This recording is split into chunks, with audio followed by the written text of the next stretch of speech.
Need LASIK? Trust the experienced team at the LASIK Center at Evergreen Eye Center. No glasses, no contacts, no limits. What will you do?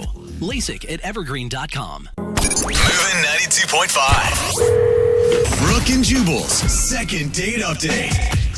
You know, first dates don't always go according to plan. You got to be able to adjust on the fly. Mm-hmm. I like to call it being bendy. Oh, well, that's it.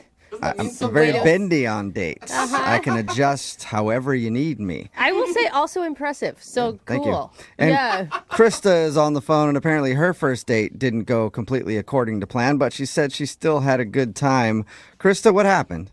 I met this guy, Scott, on a dating website, and he suggested we go see a movie for our first date. You know, he planned it all out. Okay, that sounds pretty Normal. I mean, not boring, but yeah, like what could go wrong? Yeah, like pretty standard. You don't have to talk too much, but you know, if you don't like the person. But I got there, and this guy was super cute and seemed normal, and we talked a little bit, and we're going to see like a superhero movie. We get to the box office, and they're sold out. Oh my gosh. Yeah, you always got to buy tickets in advance. Yeah, kind of a rookie move, right? Yeah. Right. And even those superhero movies, you need to like buy tickets in advance for like 3 months because they're so booked. They're everything. Yeah. So, I mean, I felt kind of bad because he looked really super bummed out. I mean, I didn't care. It was just, but, you know, the next film started at like an hour and a half later, so we weren't going to hang around there. So I was just like, well, why don't we go grab a drink somewhere? And we went to his car, and then I realized we're right in my neighborhood. We might as well just go to my place, and, you know, I've got drinks there. And well, hello. Now that turned out well for him, didn't it? I mean, I guess it sounds, saying it out loud, it sounds a little forward, but like... That's This all right. movie is sold out. Why don't we just go back to my place? Yeah. Do what we intended on doing anyway. I feel like you're every guy's first date dream at this point. I guess I didn't even think about it that way. It just seemed like, oh, you know, I can never think of a place to go, which is why I ended up at this superhero movie in the first place. Right. So was he down with that? Yeah, he was totally down. He drove me to my house, and I don't know, we had a lot of fun. I really liked him. He had, like, when he smiled, he, like, had these cute little crinkles at the side of his eyes, and he really, like, looked at you when he talked. And, I mean, like, a really good laugh and, like, sense of humor. And so we had a couple drinks, and I decided it would be a good idea to play Truth or Dare. Oh, no, bad idea, I feel like. It could be fun. Probably It could be, but idea. it could go south really quickly. Well, I'd never done this before with a guy. You know, I'd, like, played it. Oh, sure. That's what they all say. I promise this is my first time doing Truth or Dare. You guys. Yeah, it really was. I mean, I'd play, like, with a group at a party. But, you know, it's a good way to get to know people, and you kind of cut to, like, the real stuff. I mean, if you go on so many online dates, and you want to get to know a person. Right. It depends how truthful they are at the truth part, though. You know? Yeah, I mean, I guess you never know. Was there any awkward moments during that game? Yes, there were a few. I discovered that his most disgusting habit is picking his earwax. Oh, and you want a second date with this guy? Oh, man. Well, he was honest, remember? You asked us, how can you tell if they're truthful? It's a good judge of his honesty, because that's disgusting. I would never tell anybody that. Oh, it's not that. It's like not like eating your boogers or something. I don't know. I'd man. rather That's eat my pretty boogers, Close. yeah. What did you reveal about yourself? So this was the other kind of awkward thing that happened, and not like on a more serious note. He asked if I had ever cheated on someone. Okay. And I mean, you got to be honest, because I'm an honest person, and the truth is, yeah. And I mean, it sounds worse than it is. It's not something I'm proud of. I was really young. Yeah. A lot of people can relate to that. Yeah. But still, And people always have that motto, like, That's once a not cheater, true, always a cheater. And that's not though. necessarily true. People It's can not. change. Yeah, but it just hangs over your head. Yeah, I mean, I guess, you know, maybe that made him nervous, you think? I don't know. That's like the one thing when I play the date over in my head that could have. I mean, I felt like I explained it to a point where like he seemed more comfortable and satisfied with it. But then at the end of the night, like he called an Uber and like we didn't kiss. He just gave me a hug. So maybe. I don't know, maybe he seemed to be into me, though. Did he reveal that he had been cheated on and he was really scarred? I mean, that's a loaded question to ask you. Like, there's got to be a reason why he's even asking that. Yeah, I didn't think about it that way. I mean, I guess maybe. I mean, he didn't tell me that he'd been cheated on. Did he Okay. start crying as soon as you said it? That would be a good indicator. No, he seemed cool. Okay. Anyway, so that's why I'm calling you guys, because, it's hard to find a good guy out there, and I thought we really... Yeah, especially when you're cheating on him all the time, Krista. Hey. Well, I mean, you did bring it up that it was in the past. It's not like you were like, yes, I'm actually currently cheating with you. True. Yeah, I'm not So- during this first date, I've been secretly running away and texting someone else. And have you talked at all since he left? No, I never want to seem desperate. I sent him a text message and he didn't reply, and so I sent him one a couple days later, and I was about to just leave it, and I thought, you know what? No, you can't just let people ghost on you or situations like this. Just, I don't know. I felt like I wanted to reach out and do something and call him on it. What's the deal? Yeah. Okay. Yeah, so us calling him will help with that whole you not seeming desperate thing. I mean, yeah. All right, well, we'll play a song, come back, and call him and get your second date update, okay? All right. Okay, hang on. Moving 92.5. Brooke and Jubal in the mornings. Second date update. If you're just joining us for today's second date update, Krista is on the phone, and Krista is a habitual cheater.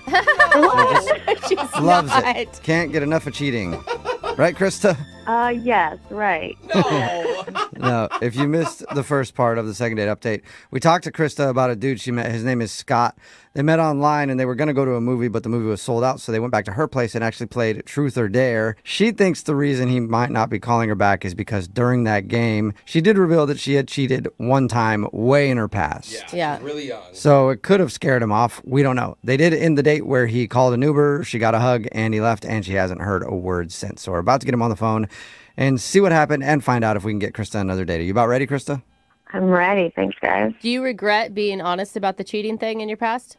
No, I don't. I feel like honesty is the best policy, and I wouldn't want to be with someone who'd be scared off and wouldn't hear me out. Yeah. Or maybe he was sad that you weren't currently cheating on anybody. That would be really weird. Yeah. We've heard some strange things doing these. That's all I'm saying. Prepare for anything at this point. All right. Okay. I'm going to dial his phone number right now. Here we go.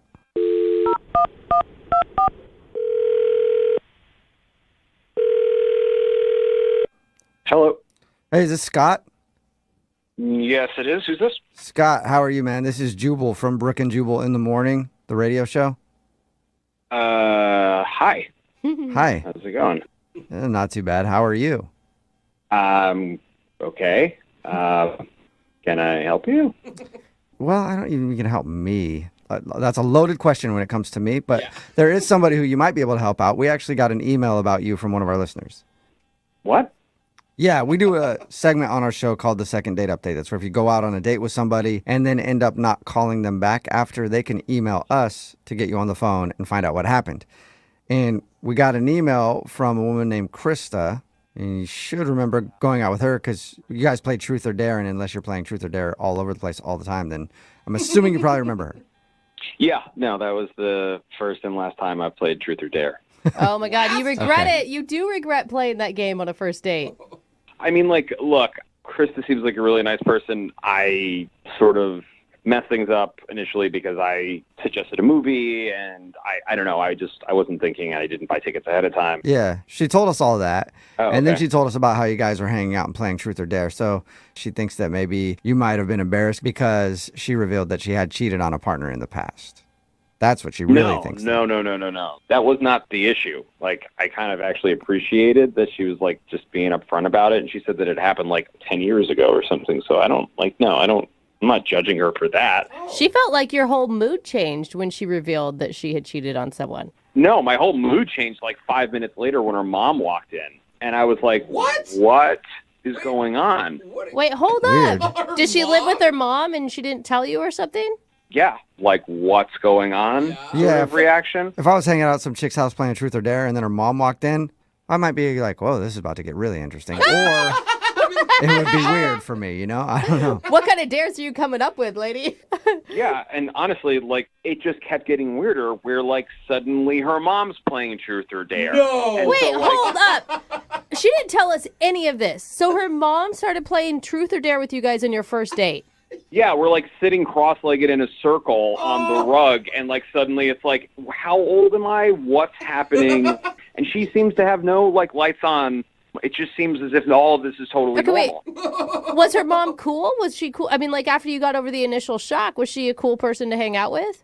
No, like it's not. I'm on a date. I'm not trying to hang out with someone's mom. Like, I mean, she seemed like a perfectly fine person if I met her in 5 months or something. Yeah. You know what I mean? Yeah. But maybe it just doesn't cross her mind because they like live together, so it's so normal for her. If you were on a date with a dude and that's what happened, wouldn't you be like, okay, time for me to truth my way out of here? Yeah, yeah, you're right. I wouldn't stick around for that. Yeah. It must exactly. be. And so it gets crazier because so she's playing, and then suddenly the dare for me is that I have to give them my phone for 2 minutes of uninterrupted time. No. So her and her mom are checking out what's on your phone?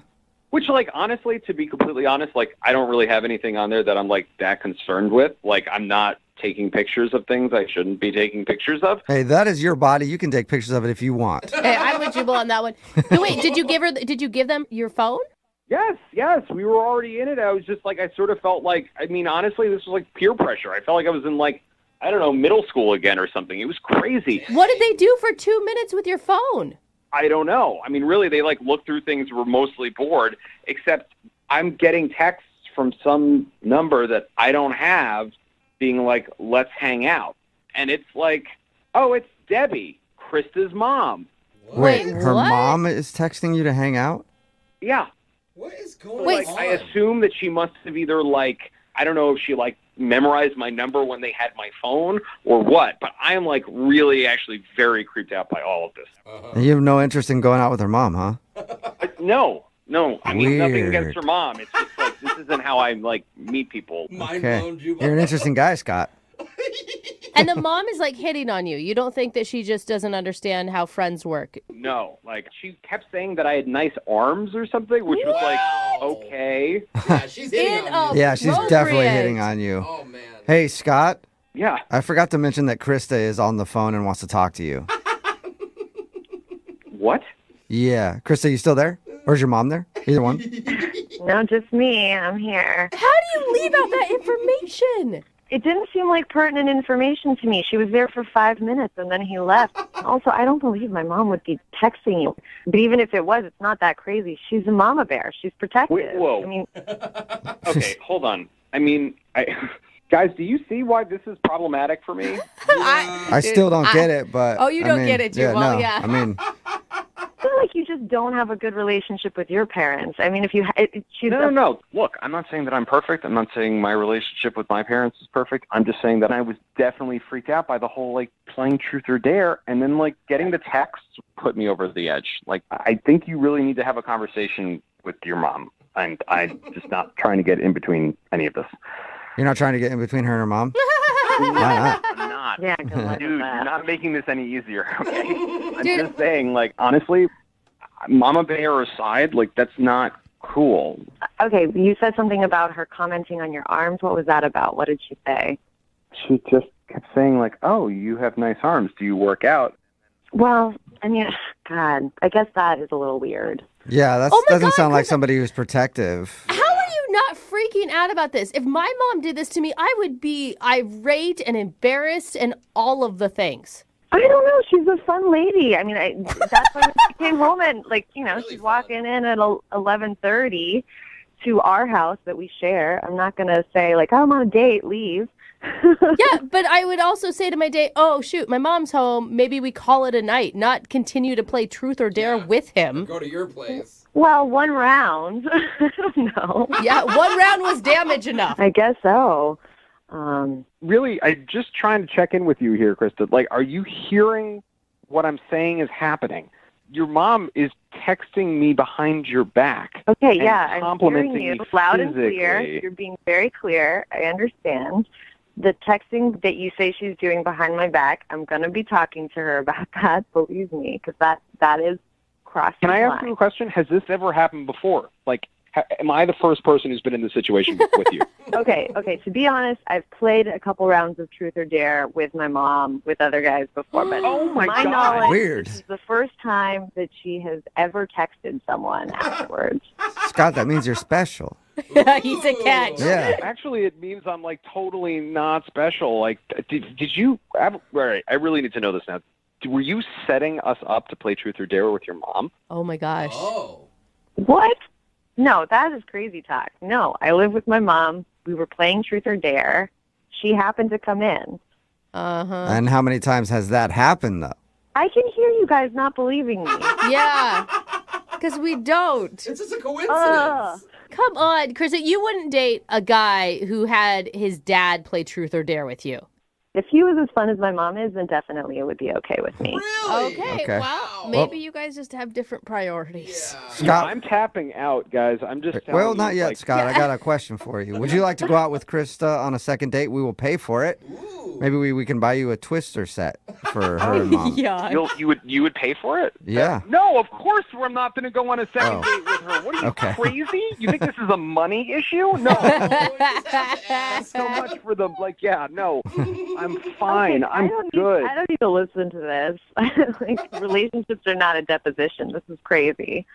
Question. Have you ever given a deposition in a situation like this? That's a really good question, Scott. Brooke and Jubal in the morning. We texted in at 78592 saying, nobody asked the most important question, was the mom hot? That is not the most important Brooke and question. Jubal in the morning. I think we know the answer. The answer is probably no. Yeah. Because Scott wasn't interested. I'm talking about today's second date update. If you missed it, this girl Krista wanted to call a dude named Scott. They actually went out and they were going to go to a movie, but it was sold out. So they decided to go back to her place and they played Truth or Dare. And she couldn't figure out why he wasn't calling back. She thought maybe it was because one of the questions was about cheating, and she revealed that she had cheated in the past. But we got him on the phone, and we found out the reason he wasn't calling back was because while they were playing Truth or Dare, her mom came home. She lives with Mama. That's And her mom sat down and played Truth or Dare with them for a little while. And one of the dares was for him to give them his phone for 2 believe he minutes did so it. they could go through it. But that wasn't the biggest issue. The biggest issue was after the date, the mom has been texting him saying that he has nice arms and you trying to work hang out and things like that. wow. And so he's convinced the mom is hitting on him. Krista's still not really sure if the mom is actually hitting on him, but I would think so. And he was just weirded out by the whole situation, Yeah. so he didn't want to go out with her again. I can't believe how many sickos are on the text board right now saying, "Whoa, you can get with them both." That is so gross, dude. That's a daughter and their mother. Like, Yeah. yuck! Oh my god, that is don't- that is like as incestual as it gets. I got some online research I'm going to show you. I was Oh gonna my say, god, you don't look at a what lot of is sites, do wrong ya? with people? Anyway, they didn't go out again. If you want to do a second date update, just email the show and we will call the person who didn't call you back. Moving 92.5.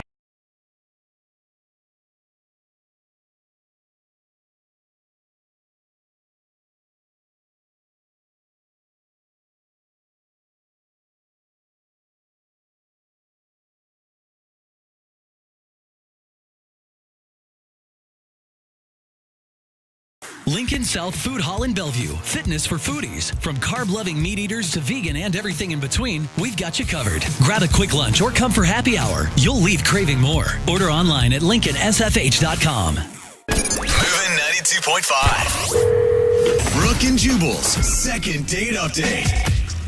Bobby is on the phone for a second date update today, and according to his email, something happened to Bobby on his date that hasn't happened to him in almost a decade. Okay. And he is still hurting because of it. Wait, what? Bobby, you still walking funny? How you doing? What the?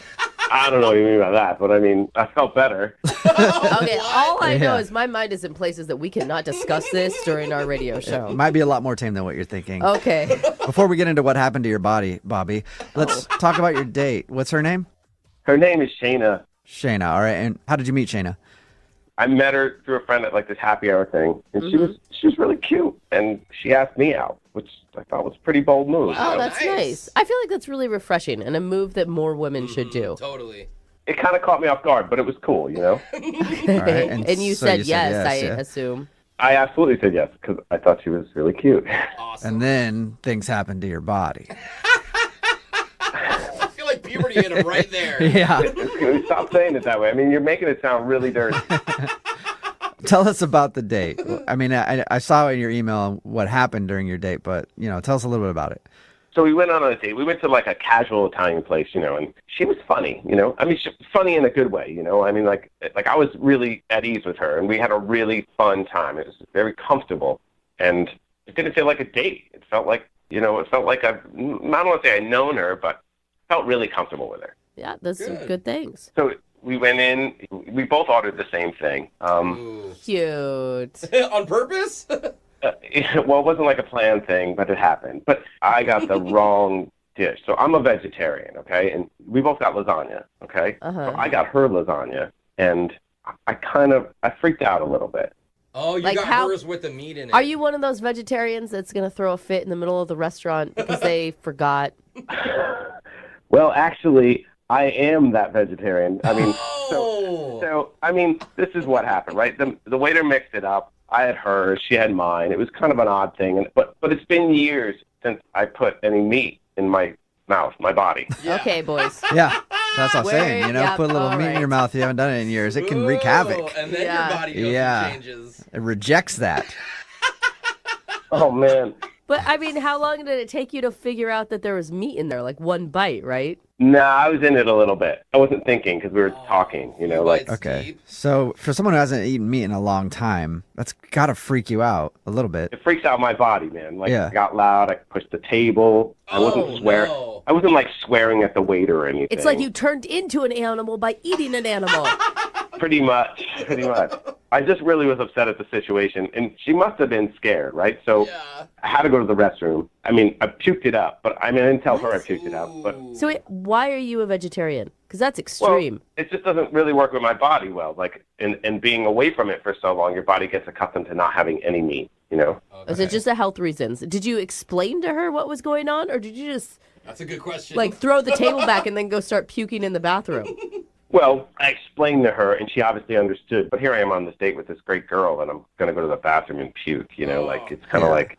I mean, no matter what, if you're on a date and you start to have a tantrum at the restaurant, that could cause somebody not to call you back. I mean, but here's the thing. I didn't know she'd be there when I got out of the bathroom, but she was. Wow, that's okay. good. Wait, so you think you were able to recover from that? Yeah, she was very apologetic. Like, I'm sorry this happened. Like, I feel really bad, and she understood I was upset about it. But any girl could have just bailed on the date. She was really cool about it. And then it kind of took off again. Like, we just were having a good time again, Awesome. Okay. Did you finish the meat lasagna? No, I did not. They brought us new dishes out for us. Good. Okay. But it might not have been the same. Like, I think it wasn't the same, but maybe it was the same. Maybe it wasn't as good. I'm not really sure. It's hard to tell. Well, how were things at the end of the date? So at the end of the date, I paid. We walked her to the car. We agreed that, the next time we'd go out, we'd go to a vegetarian restaurant. You hopped on your bike and then yelled at her for driving a vehicle that runs on fossil fuels. Not exactly, but so I made the comment about going to the vegetarian restaurant, and she laughed a bit, but she agreed. Is she also a vegetarian? I never heard that part. No, she's not. Okay. She ordered her lasagna with meat, so I would imagine she's not a vegetarian. Okay. Unless she's a naughty vegetarian. Yeah. So have you heard from her? I've not heard from her, and I need your guys' help on this. Like, man, I don't understand. I've called her and I texted her, and I thought it was really cool, and now it's not. It's obviously she's not getting back to me. Something's going on. And it seemed like she wanted to go out again. Yeah, like maybe the vegetarian comment was too much, but I was like, we'll go to a vegetarian restaurant next time, and this won't happen. Like kind of making light of the sour part of the night. Yeah. But she did say she wanted to go out again. That she agreed to go out again. Okay. All right. Well, we'll play a song and then come back and call her and get your second date update. Okay. Thank you so much. All right. Hang on. Moving 92.5. Brooke and Jubal in the mornings. Second date update. If you're just joining us for today's second date update, Bobby is on the phone, and Bobby thinks that his date was ruined when he went into veggie rage. Yep, bad case of veggie rage. If you don't know what veggie rage is, it's when a vegetarian accidentally gets some meat and then they fly off the handle, otherwise known as meat shock. He also went into meat shock. There's a bunch of different terms for it, but Thank you, Dr. Jubal. Bobby was on a date with a girl named Shayna, who he met through mutual friends, and he's a vegetarian, she isn't. They both ordered lasagna. He got meat lasagna and then proceeded to freak out in the restaurant.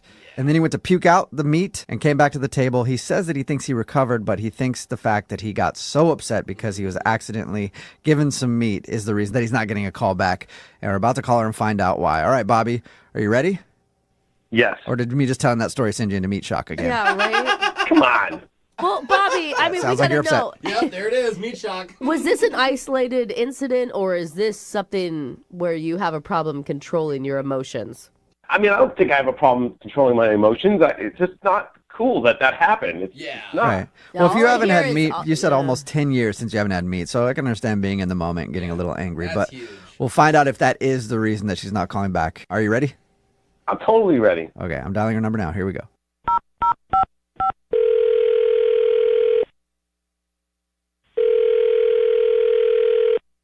Hello, Hi, may I speak to Shayna, please? this is Shayna. Hey, Shayna, how are you? This is Jubal from the radio show Brooke and Jubal in the Morning. Hi. Hi. Hi, Shayna. Have you heard of the show before? Not really. Sounds like you're a hardcore listener to me, Shayna.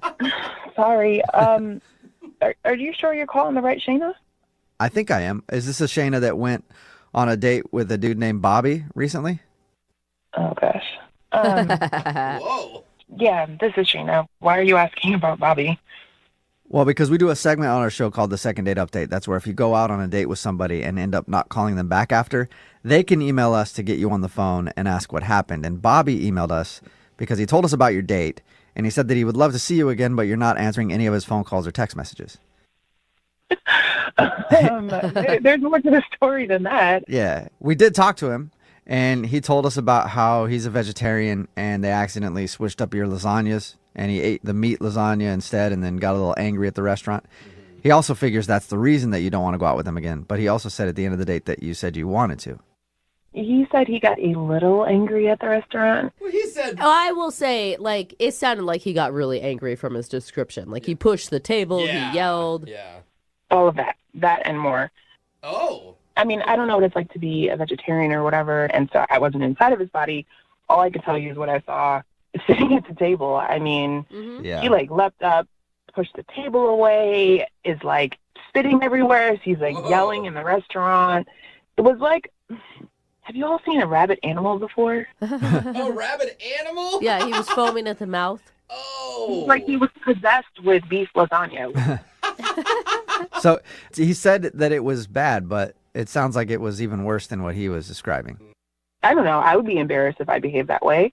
At one point, he got up and was like, "Oh my God, there's cow in my body." And There's cow in my body. Cow in my body. Anybody who doesn't know that he's a vegetarian and just ate meat would be like, what is that guy on? I want a some. really good steak. Yeah. you guys are laughing at it, and honestly, it sounds too funny to be true, but being there was not so funny. Yeah, I bet. I mean, he even said that when he went to the bathroom to puke up the cow, that he expected you to be gone when he got back to the table and you were still there, which gave him an indication that you were cool with it. You know, it's like I wasn't into it, but I did feel like, you know, hey, we came on this date together, and I didn't know what type of mental state he was in or physical state. I wanted to So you were scared and you wanted to just stay there until the end of the date. Yeah, I just wanted to see it through, make sure he was okay, going to get home safe, you know. Okay, so he told us that he recovered after that and that you guys went back to like talking and laughing and having a good time. Is that not true? Yeah, so there's two sides to the story, clearly. Really? Oh. I mean, I guess from his perspective, I guess it might have seemed that way. I mean, was just trying to be calm and be like, they brought a new set of lasagna that was vegetarian and he ate it. And I was just being calm and like not trying to obviously watch my watch and check the time. I met him through friends and I saw him and I was like, wow, he's really great. You know, sometimes you can go out on a date for the first time with someone. You set up a phone a friend situation where you're like, hey, this might go bad. So just in case, call me at this time. I didn't think I need to do that. So I didn't really have a phone a friend to dial. I was just kind of stuck until it was over. Oh my God. And ride. I'd be so embarrassed sitting there. Like the server keeps coming to your table. You know what's funny is that when people act crazy like that, everyone just gets afraid of them. And they're like, well, let's just give them what they want. It was an adult temper tantrum. So everyone was just like pandering to his whatever. And again, I'm not a vegetarian, but like, is it really that serious? I mean, I can Yeah. see why, but anytime you're flipping tables and stuff. Yeah, Yeah. but how good of a vegetarian are you that you're like halfway through a meat lasagna and you just now realize it? I feel like you're a pretty crappy vegetarian. I would happen to agree. Well, you know what we could ask if it's that big of a deal, Shayna? We could ask him because he's actually on the other line listening and wants to talk to you. He's what? Shayna, seriously? Uh-oh. Like, you're basically saying I'm drama. Is this Bobby? Yeah. Surprised. Like you said, I've been listening this whole time. Oh, well, hi, Bobby. How are you? Hi, Shayna. Like, I'm a rabid animal. You know, I want to feel bad, but I didn't say anything that you didn't already know. Oh. No. Do you know what it's like to have something foreign in your body that you shouldn't have in your body? You're asking a woman that? I think she's going to say yes. I don't know. That is just a weird way to put it. No, I'm just saying, I was violated. Like, you know what it's like to be allergic to anything? Drama Kings, I need you to relax. Oh. You guys, this is all getting out of control. I mean, I deserve a little bit more respect here. It started out with like veggie rage, and now you guys are like, I'm into flipping tables. It's like, I wasn't flipping tables. I just pushed the table. Big deal. I just got up like in a rush. What if you were allergic to like peanuts or something and it was in your food? Like, wouldn't that, freak you out? You know what I'm saying? I'm not actually allergic. Okay, fine. But what if you weren't allergic? Like, what if they put peanuts in your souffle and you didn't want them there? Like, wouldn't you be upset? Peanuts in your souffle. I don't think I would jump over a table and yell at everyone in the restaurant. I didn't jump over a table. Bobby, don't you have to take some of the blame here? Like, if they put a beef lasagna in front of me, it's pretty easy to see that there's beef in it. Right. Blame the victim. It's so typical of this society. Like, vegetarians never catch a break. No. Yeah, Bobby, why don't you look at the lasagna first? I was looking at Shayna's pretty. I didn't look down on my plate while I was eating the meat. It's like big deal, but like it was 2 bites. It's like the girl's pretty. I was looking right at her. I mean, that's a good That's a point. compliment, Shayna. I guess. Yeah, I mean, I guess that was the angriest compliment I've ever heard. Yeah. You're pretty, okay? Man, it's so frustrating. It's like you guys are all against me. I mean, like even Jubal's like pranking on me at the start of this. This is crazy.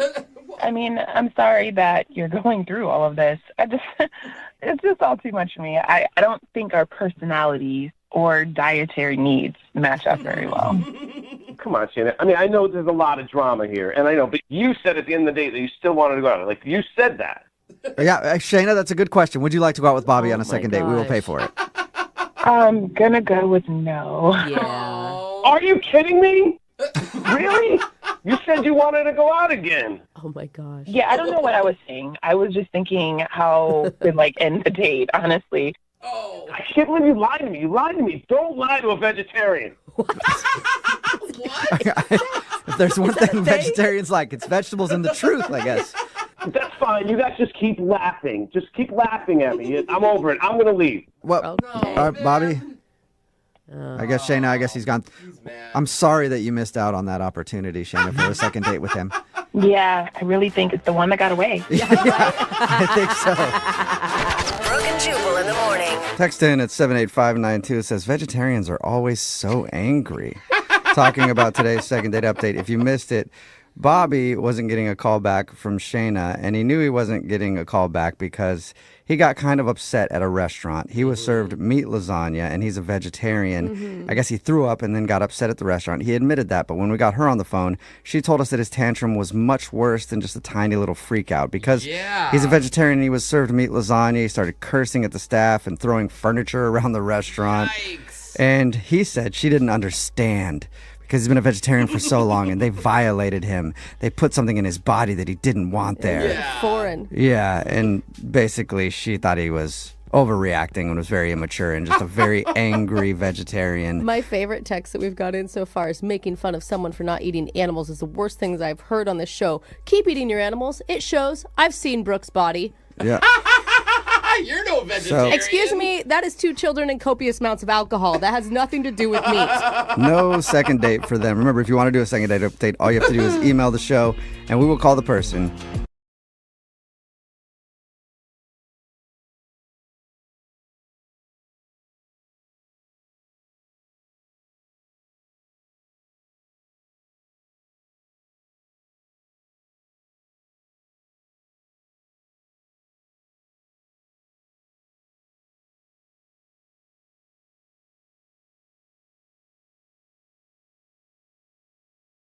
Looking for the perfect birthday or anniversary gift or a special date night? Well, then you need Zodart, Seattle's only exotic car rental company. Visit Zodart.com to book an exotic special car for that very special day. Moving 92.5. Brooke and Jubal's second date update. You know, a lot of times you go out on a date, and then after that date, you're waiting for them to call. You're like, oh my God, are they ever going to call me? You wait like a week, 2 weeks, and you just sit there by the phone and wonder if they're ever going to call you back, and it's the worst. Well, Trevor has been waiting for a phone call from the girl he went out with for 10 years. So, Trevor? I'm hoping that phone call will still come, but I don't think it is. That's why he wants to do a second date update today. What's up, Trevor? How's it going, guys? Pretty good. So you want to do a second date update with somebody that you went out with 10 years ago. I do, but let me tell you the story because, it makes sense. Okay, because right now all I picture is you sitting by a phone with cobwebs, like, gathering around you as your hair grays. It's not that bad. It's not that bad at all. I mean, it's close to that bad. But it's not that bad. So tell us the story. Okay, so yeah, basically, there was this girl in high school, and her name was Brittany, and she was cute, but she was a grade above me, and, I would just kind of gawk at her all the time when I was a freshman, and I, totally was all about this girl. And you were not in her league, obviously. No, not even close. I mean, I did, karate, and if you do karate after high school. If you do karate in high school, you're that dude for sure. Please don't tell me you wore your gi to school. Karate Kid? Exactly. But yeah, she was so out of my league. And I just remember one time after school, after 6th or 7th period, she came up to me and she asked me if I wanted to do a study session with her. Whoa. And I could not believe that this girl was talking to me or wanted to spend time with me. Did you turn around and be like, is there someone behind me that she's talking to right now? Yeah, no, I think my first words were not even words. They were just sounds. They were just just spat. Did you eventually muster a yes out of that? I eventually mustered a yes. Good. And I just assumed that she wanted me to go to her house, but she was actually, my parents are having a thing. Can I go to your house? Uh-oh. And I was again, unbelievably flustered, and I didn't even get my parents' permission. I just said yes. I said absolutely. And I remember the first time that I had ever had a girl alone in my house without my parents there, and it was just going to be the two of us having a study session. Okay, wait, I'm confused. Why did the most popular girl in the school ask you, who she apparently had never talked to before, to study with her? I was a freshman, but I actually was in her geometry class. Oh. So people used to ask me for help all the time because I was, the smart kid, the younger kid in this one class in a grade above. So you were the dude that I always try to sit next to. So that I could just look over and get your answers on tests.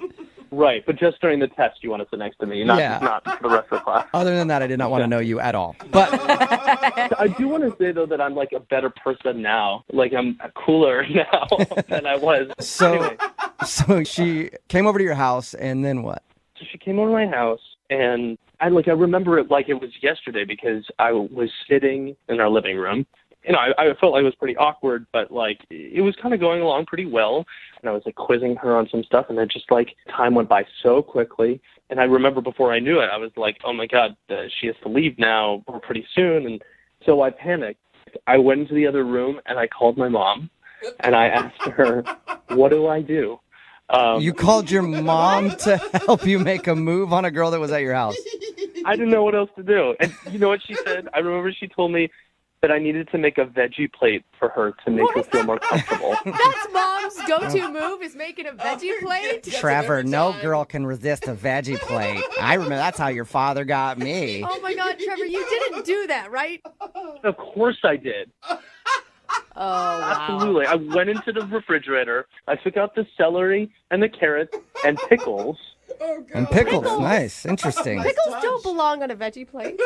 I didn't care. I literally just went into the refrigerator and I looked for anything green and put it in a bowl.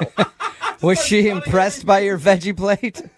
No. I remember walking in and asking her, would you like some vegetables? And she said, no, I have to go. Oh. And she packed up her stuff in her backpack and she got out of there. Oh, man. Trevor, that's... Have not talked to her. Please tell me you called your mom after and just cussed her out like a veggie plate. Mom, are you serious? You ruined it. I thought about that actually. Yeah. So have you really been thinking about this day for 10 years? No. I mean, it's like popped up a couple of times since then, but it's just like a funny story that my friends and I have laughed about. I mean, like it's like the veggie plate story. Yeah. But recently, I just saw on Facebook that she's now single. Oh, okay. So she's single and you're ready to pounce. 10 years. I'm ready to pounce, just without the vegetables this time. Okay, good. Does she remember even who you are? I got her number from a mutual friend of ours, but I have no clue. Okay. So we'll all be finding out if she remembers you together in the other half of your second date update. Yeah, I mean, I have no idea what to expect. I'm preparing for the worst. I would assume that she would not know who I am anymore. Brooke and Jubal in the mornings. Second date update. It's not every day that you get to reconnect with your high school crush. I've reconnected with my high school crush on many occasions. She just doesn't know it, really. I go through her trash every Tuesday. But this is not about me right now. This is about Trevor, who's on the phone for a second date update. We're about to call Brittany, a girl that he went to high school with. He had a crush on her in high school. They actually ended up studying together. And during their little study session, he was nervous about what to do because there was a girl around. So he called his mom to ask for advice on how to be smooth with the ladies.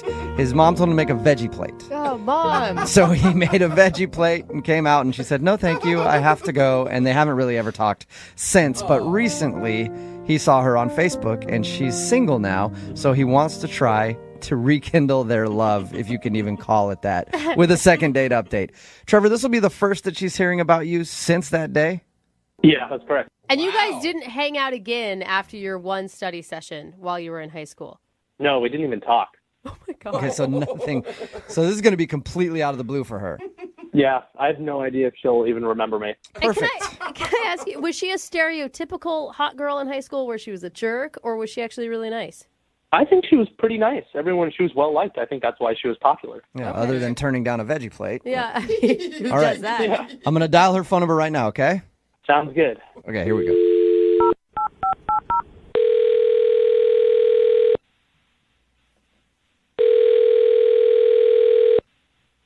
Hello? Is this Brittany? Yes?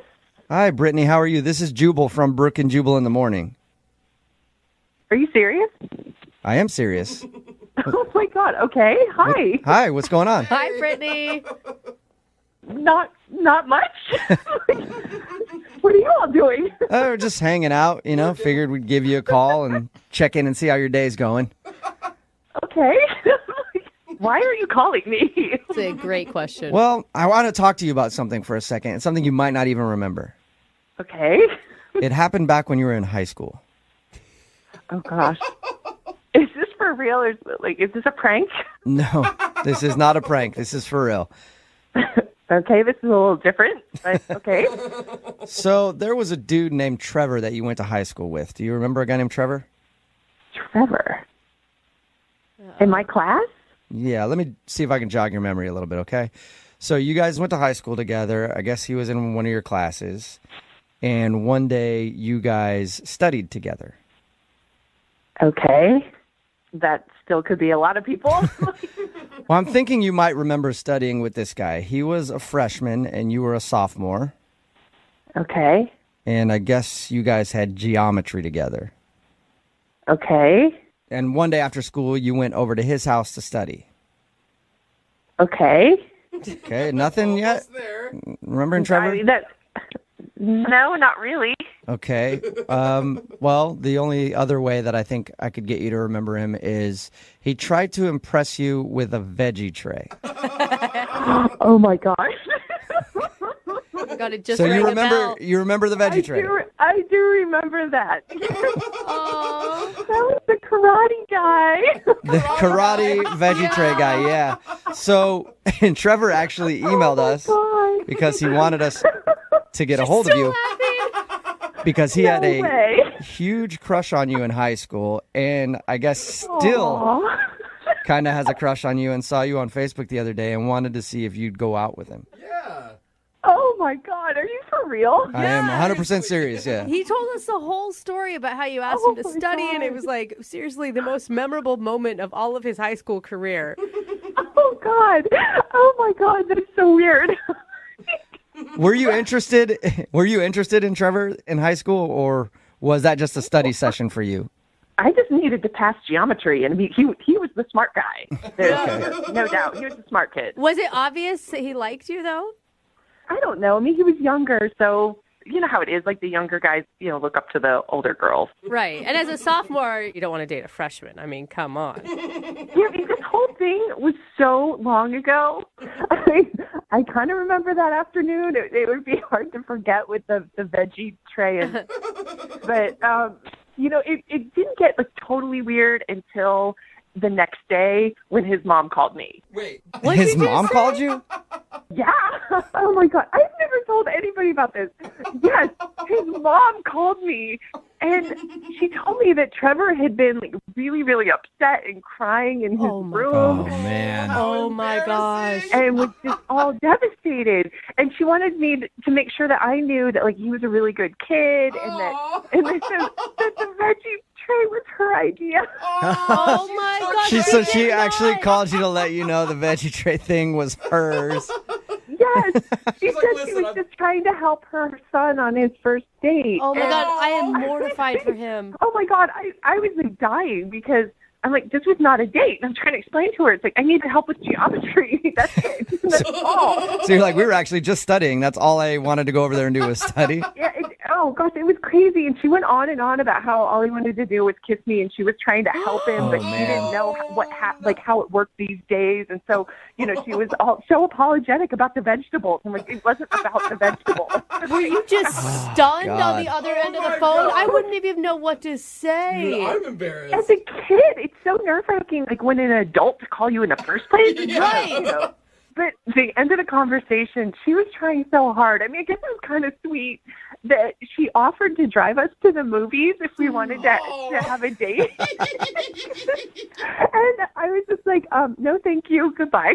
Oh, my gosh. You could have destroyed him in high school sharing that story. No, nice. but I didn't have the heart to do that because, it's so tough anyway. And I remember that's why I didn't talk about it. I didn't tell him about it. That is nice of you. That's You- really nice of you not to put him on blast for his whole high school. I wonder if he knows, because he didn't mention to us about his mom calling you when we talked to him. I hope for his sake he doesn't know. He doesn't need to know. What if his mom told him? If he didn't know before, he knows now, because he's on the other line listening to this conversation. No. Yes. Trevor, what's up? Oh, my God. Trevor, you there? Oh my God, I'm so sorry. I'm mortified. I can't believe any of this is happening. I can't believe it either. My mom's horrible. No, she loves you. Yeah. You got to give her that. Did you know your mom had done that, Trevor? No, not at all. We had never talked about it. Oh, man. She came home and she asked me how it went, and I'm sure I probably just went to my room or something. I don't know. I don't even really remember crying. But wow. Sure. Wait, Trevor, you were such a nice guy, and it was so nice of you to be willing to help me with geometry. But yeah, that was a crazy day. Well, you're still very sweet if you're able to say all that. So, I hope maybe if you want to, we can, go on a second date, another first date. Yeah. Another That's better, Brittany. Trevor. That's better. A better first date. I promise there will be no vegetables and there will be no mothers. all meat date. It's been a long time since you guys have seen each other. Yeah. Yeah, but I gotta say, I'm a lot different than what I was in high school. I don't do karate. I don't wear my outfits to school anymore. I mean, I actually play the mandolin now, and yeah, so I'm a lot cooler than I used to be. That's nice. He put down the veggie tray and picked up an instrument. I don't even know exactly what a mandolin is. Well, you can find out. Brittany, would you like to go on a first/second date with Trevor 10 years later? We will pay for it. I can't believe he even remembers me. it would be fun to catch up. I mean, what about like lunch or something like that? I think that could be kind of fun. Okay, no pressure. Lunch, of course I'm going to have lunch with you. That would be fantastic. All right. Well, awesome. Congratulations, Trevor. Wow. I don't know if we can call this a date yet, but at least you get to go out with Brittany. It's a catch up. It's a catch-up. It's ketchup. That's awesome. Thank you guys so much. Yes. This is really fun. This has been a welcome. great day. You have to call your mother and chew her out for that whole incident. Tell her I said hi. Brooke and Jubal in the morning. Got a text in at 78592 that says, of all the second date updates you've done, you have to give us an update on today's second date update when you find out more about it. If you missed it, this dude Trevor wanted to call a girl named Brittany. They went to high school together. He hadn't talked to her in like 10 years. Yeah. They had one moment in high school where he asked her if she would tutor him on some stuff because he had a big crush. Or I'm sorry, she asked Other way him around. if he would tutor her because he had a big crush on her. She was like the hot girl. He was kind of like a nerdy dude. He went over. She came over to his house, and he got nervous, so he called his mom Oh, such a and was bad like, "What do I move. do? Like, I really like this girl. I don't want her to leave." And his mom was like, "Make her a veggie platter." Every woman loves a Such veggie a platter. mom response. And- It is. It is. Made her a veggie platter and everything else, and she left and barely remembers the night. And so he wanted to call her and ask for a date, a second date. I use that in quotes because they never really had a first date. After 10 years of not talking to her because he found out that she was recently single. And all he got was lunch. Yeah, So I don't know. I mean, yeah, but I don't know how exciting the update from lunch Yeah. is going to be. She agreed to go to lunch with him, but it didn't sound like she was super interested in him romantically. But regardless, they're going out, and we'll try to keep you updated on their situation because it's pretty hilarious. Just the idea of going to call your mom. Just, Mom, what do I do? Every girl likes veggies, trust me. They can never eat veggies on the date either. No, like, yeah. You can never have an appetizer. If they bring out like a platter with some carrots and stuff on it, both of them are going to be like, this is awkward. We can't do this again. Remember, if you want to do a second date update, all you have to do is email the show, and we will call the person who didn't call you back. Moving 92.5.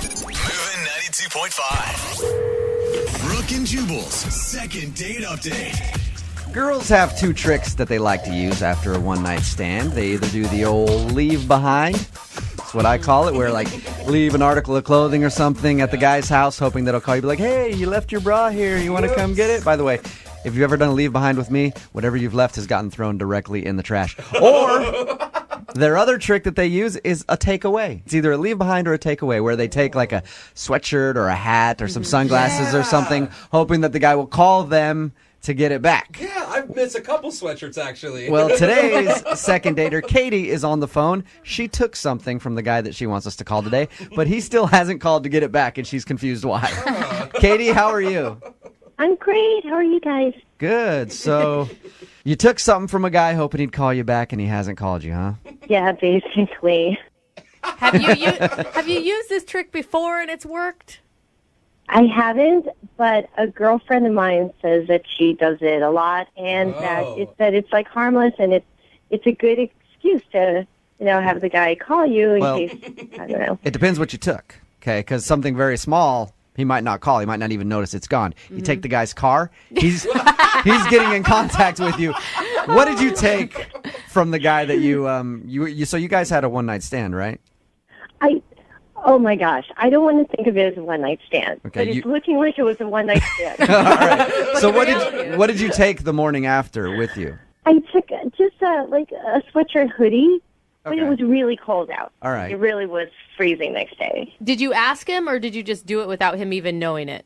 I didn't, but he was kind of still sleeping, and I did say goodbye. I grabbed it, but later I did text him, and I haven't heard anything. So you texted him like, hey, sorry it was cold. I was leaving. I grabbed your sweatshirt. Hope you don't mind. And he hasn't said anything. Like I didn't want to wake you up. Basically, I said I didn't want to wake you up. It was freezing cold out. And he knew I had to rush out early. Okay. So I just said, hope you don't mind. And it was just a basic. It didn't have a logo or anything. So I figured, Katie, it might have been the sweatshirt that his great-great-grandfather handed Yeah. down to him. Hoodies were big back then. Do you think it's the sweatshirt that's making him not call you back, or do you think it's something else? I don't know what it could be. Maybe that or the fact that we hooked up so fast. Okay. Well, first tell us how you met him. Basically, where I work, the whole department finished a big project, so we just went out for like a happy hour. And this kind of coworker, I don't work with him directly. He had a group of friends that met him out, and I got introduced to him, and there was just instant chemistry. And we talked and laughed a lot, and he said, "Hey, I'd like to take you out." And I was like, "Great." And so after that, he said, "Oh, maybe we can go grab another drink somewhere else." And he lives close by, so I said, "Oh, well, do you have drinks back at your place?" And he was like, "Oh, wait, Nice let me think. move, Should we pick up Carrie. something?" And then he was like, "No, actually, I do have a few things." And I said, "Well, I'm not picky. I can drink anything." You're like, I don't care. Just get me back to your house. So you guys went back to his house. We had a lot of fun. Okay. Did anything interesting or strange or anything noteworthy happen while you were, you don't have to tell us about what you were actually doing. I think we all know. But did anything weird happen that you think might make him not want to go out with you again? No, we really had so much fun. I thought we had a lot in common, so I was like, this is fast, but this is great. But now I'm thinking, I don't know. Now maybe he was like, whoa, that was too easy. Or maybe he was kind of like, wow, this chick just took like an item of clothing. Like, that's so forward. I don't even know.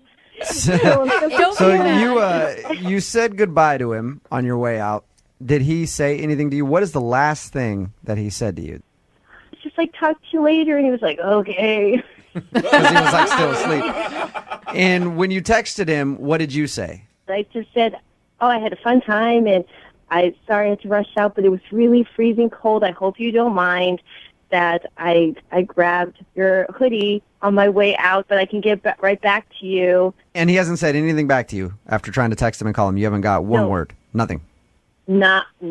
Okay. Nothing. 5. Brooke and Jubal in the mornings. Second date update. Katie is on the phone with us. She wants us to call a guy named Nathan.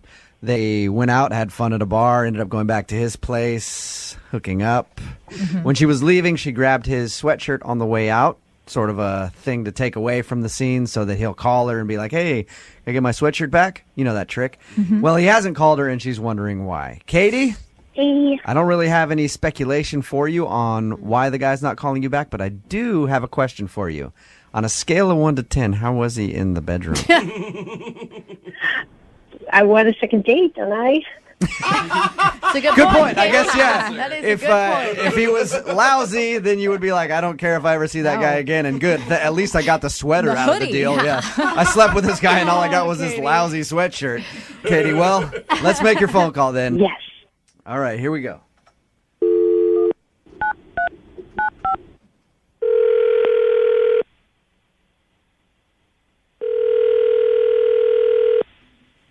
Hello.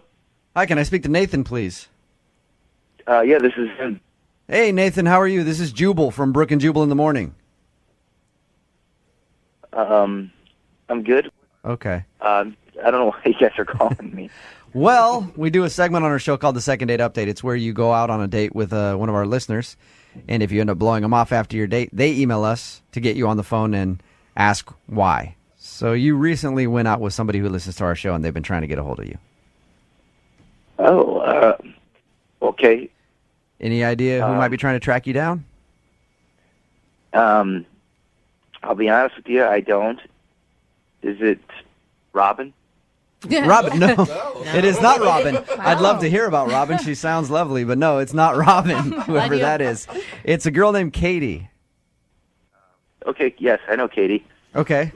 Sounds so nonchalant about it. So You should probably go through her initials just to make sure that Yeah. Katie A. It's a girl named Katie who has your sweatshirt. Yeah, I remember Kate. That's great. Yeah, Katie's great. Yeah. Number It one doesn't on your sound list. like it doesn't sound like you think she's great because you haven't called her back for a second date or even to get your sweatshirt back, and she's been trying to get a hold of you. Is there any reason why you aren't giving Katie a call back? No, I really honestly think she's great. I can't really pursue her or really go on a second date with her or anything. So You can't pursue her. Are you just Why like... is that? I'm just not allowed to see her right now. You're not like your parents. Yeah. How old are you, Nathan? Seriously. No, I'm 31 years old. Okay, what do you mean you're not allowed to see her? I feel like you can do whatever you want, Nathan. I mean, I'm just in a situation right now that I'll just be honest with you guys. Like, I'm in an open relationship right now. And Okay. So Wait, doesn't that mean you can see her? That's what I was going to say. If you're in an open relationship, that means you can see whoever you want. That's true. But the thing is, the girl that I'm dating right now doesn't want me to contact her or see her. So, open relationships, I'm trying to understand this a little better. Do you date somebody else, sleep with somebody else? Can you tell us what's going on with this other girl? The girl that I'm kind of in this open relationship with is totally cool. She goes on dates and we talk about it, and it's totally fine. But specifically Katie, I can't see her. Well, but what's the reason that you can't see Katie? Yeah. Like your girlfriend's cool with, is it your girlfriend? Can I call her your girlfriend? No, actually, we're partners. We You're don't call each partners. other Okay. girlfriend. So your partner is cool with you seeing other girls, just not Katie? So we have some guidelines that we follow. And when I came home, I showed her on Facebook Katie and what she looked like. And we both have to do that once we come home from a date. And I did show her that. And we do have one veto that you cannot call. And she actually used it on Katie. So she vetoed Katie. You're not allowed to see Katie in your open relationship. I'm not allowed to not only see her, but I'm not allowed to contact her. Nothing. That was the one thing that Okay. we had. So I'm just following these guidelines. Again, I still have my veto, too. So if she goes out with somebody, I have a veto. Okay, still. well, good for you. Yeah, there it is. Yeah. Does Katie know that you have an open relationship with a partner? I usually don't tell anybody that unless I pursue more of that relationship or that person. So if you're having like a one-night thing, you won't tell somebody that you're in an open relationship, but if you actually want to continue to like see them more often, Right, you'll I tell mean, them? yeah, if it comes up, I do, but usually, no, I don't tell them. Let me ask you a question, Nathan. Thank you very much for being honest, by the way. I Yeah. appreciate that.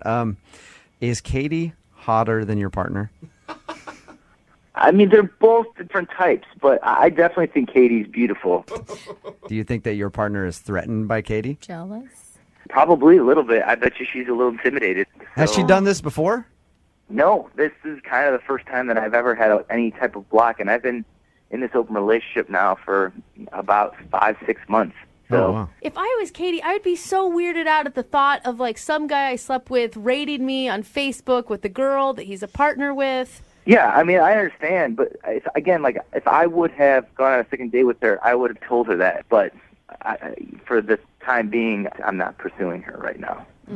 Do you even want your sweatshirt back that Katie has? Like I know that you can't see her because your current partner won't let you date Katie, but do you want your sweatshirt back at least? I mean, yeah, I could take that thing back. Or are you and your sweatshirt in an open relationship too? Yeah. I let my sweatshirt see whoever he wants. Nathan, I can get your sweatshirt back if you want it back. Yeah, I'd love to get my sweatshirt back. Perfect. Well, I know how you can because Katie's actually listening and she's on the other line. No. I just don't even know what to say. I'm weirded out and I'm pissed off, frankly. Like, I personally wanted to call you, and I was going to. But you know, I am in this type of relationship or this situation right weird now. relationship. Like, you guys have been trying this thing out for 5 or 6 months, yet there have been so many like other people. Like, how, you guys are so promiscuous. Like, I mean, Whoa. Katie, don't judge us and my relationship when you slept with me the first night. Okay, I didn't know your situation. do you hear yourself? Like, it's so warped. Like, she's not even your girlfriend. Like, I don't even know what you get out of it. Katie, start thinking of this as a compliment, okay? Because you're very attractive and beautiful, and the partner that I'm with right now said to not go out with you anymore because she's intimidated by you. Oh, yeah, Nathan, you're right. I should feel so honored. Wow, I feel so good about myself. I'm just that good looking, right? I'm just that wonderful. Okay. You are. Thanks. Yes, you are. You really are. You're beautiful, and I'd love to go out with you, Kate. It's just, again, like, I can't do anything, me personally. It's out of my hands. I don't even want to hear your voice anymore, Nathan. Like, you are the biggest ass You're just a straight up ass. Whatever this bullshit is that you and this like other, what you guys have got, I don't care. I don't care. You're a asshole. That's it. Period. Okay, well then I guess that brings me to my next question. Yeah. Nathan, would you like to go out with Katie again? We will pay for a second date. Dude, why do you even ask? I honestly would, but I can't. I think that you two maybe want different things, Nathan. No, he's a up individual, obviously. All right, there's well, that. Katie, I'm sorry you did not get a second date, but at least you got a sweatshirt out of the deal, right? Yeah. No, I am burning this sweatshirt. That's still fun too. Successful second date, in my opinion. Brooke and Jubal in the morning. It never ceases to amaze me how people can surprise me in their reactions to the second date update. It's Brooke and Jubal in the morning. I'm moving 92.5. All the text messages that we're getting in at 78592 are ripping the girl who called us to get a second date update, not the guy that she slept with on a one-night stand that is currently in an open relationship. If you just tuned in, Katie wanted us to call this guy named Nathan. They met, hooked up. She took his sweatshirt. He never called her back. She was wondering why. We got him on the phone. It turns out that he's in an open relationship, and apparently his partner said ixnay on the 80K. Veto. Sorry. He vetoed Katie. Yeah. Apparently they have an arrangement where one of them gets a veto card, and if they don't want you to be hanging out with that person, then you can't. So that's why he wasn't calling her back, because apparently Katie was probably hotter than his girl that he's in an open relationship with. But everybody's ripping Katie because Katie got really pissed at him for leading her on or whatever. But it was a one-night stand, and they didn't have a relationship, and he says that after time, if he wants to date somebody or see somebody again, he'll let them know that he's in an open relationship. Now, does anybody in the room disagree with that, or do you think that Katie was okay for getting upset at him?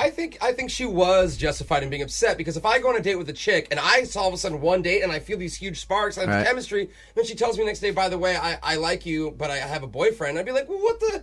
Do you think that he should have told her before they slept together that he's in an open relationship? Like, I think knowing that would have changed her decision to sleep with him. Like, he had to know deep down that, like, if I tell her that, she's probably not. That's why he doesn't tell people. I Of mean, course, she's come not on. an idiot. He knows that that's going to ruin everything for him. So anyway, he can't see her anymore. She got pissed, and now everybody on the text message board is saying, how judgmental is she? It's nice to know that we have so many swingers listening to the show. Hello. Nobody's even like, oh man, what a weird relationship that guy's in. It's like, how dare she judge him and his lifestyle? If he wants to sleep with whoever he is, he can sleep with whoever he wants.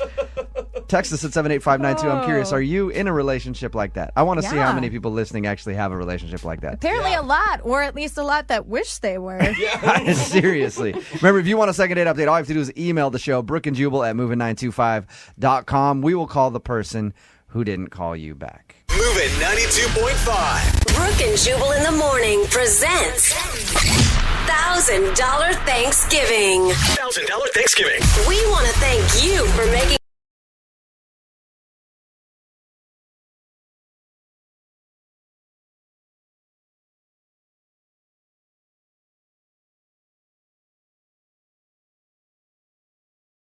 You ever go out on a date with someone and you're not sure why, but you just know that they hate you the whole time? What? Wow, no, I haven't. No? I feel like that's happened to you more than once, though. Yeah, all the time. Even in like current relationships, it's weird. We're just out and I'm like, I know that you hate me and I don't understand why.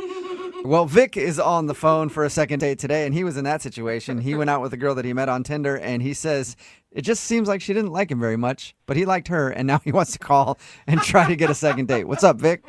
Hey. Oh, yeah, I get it. I understand why she didn't like you now. No, Totally makes sense. You too, huh? Yeah, me too. I'm sorry, man. I'm going to be on the phone with you for 3 seconds. So your email said that the girl you went out with just was cold to you the whole time?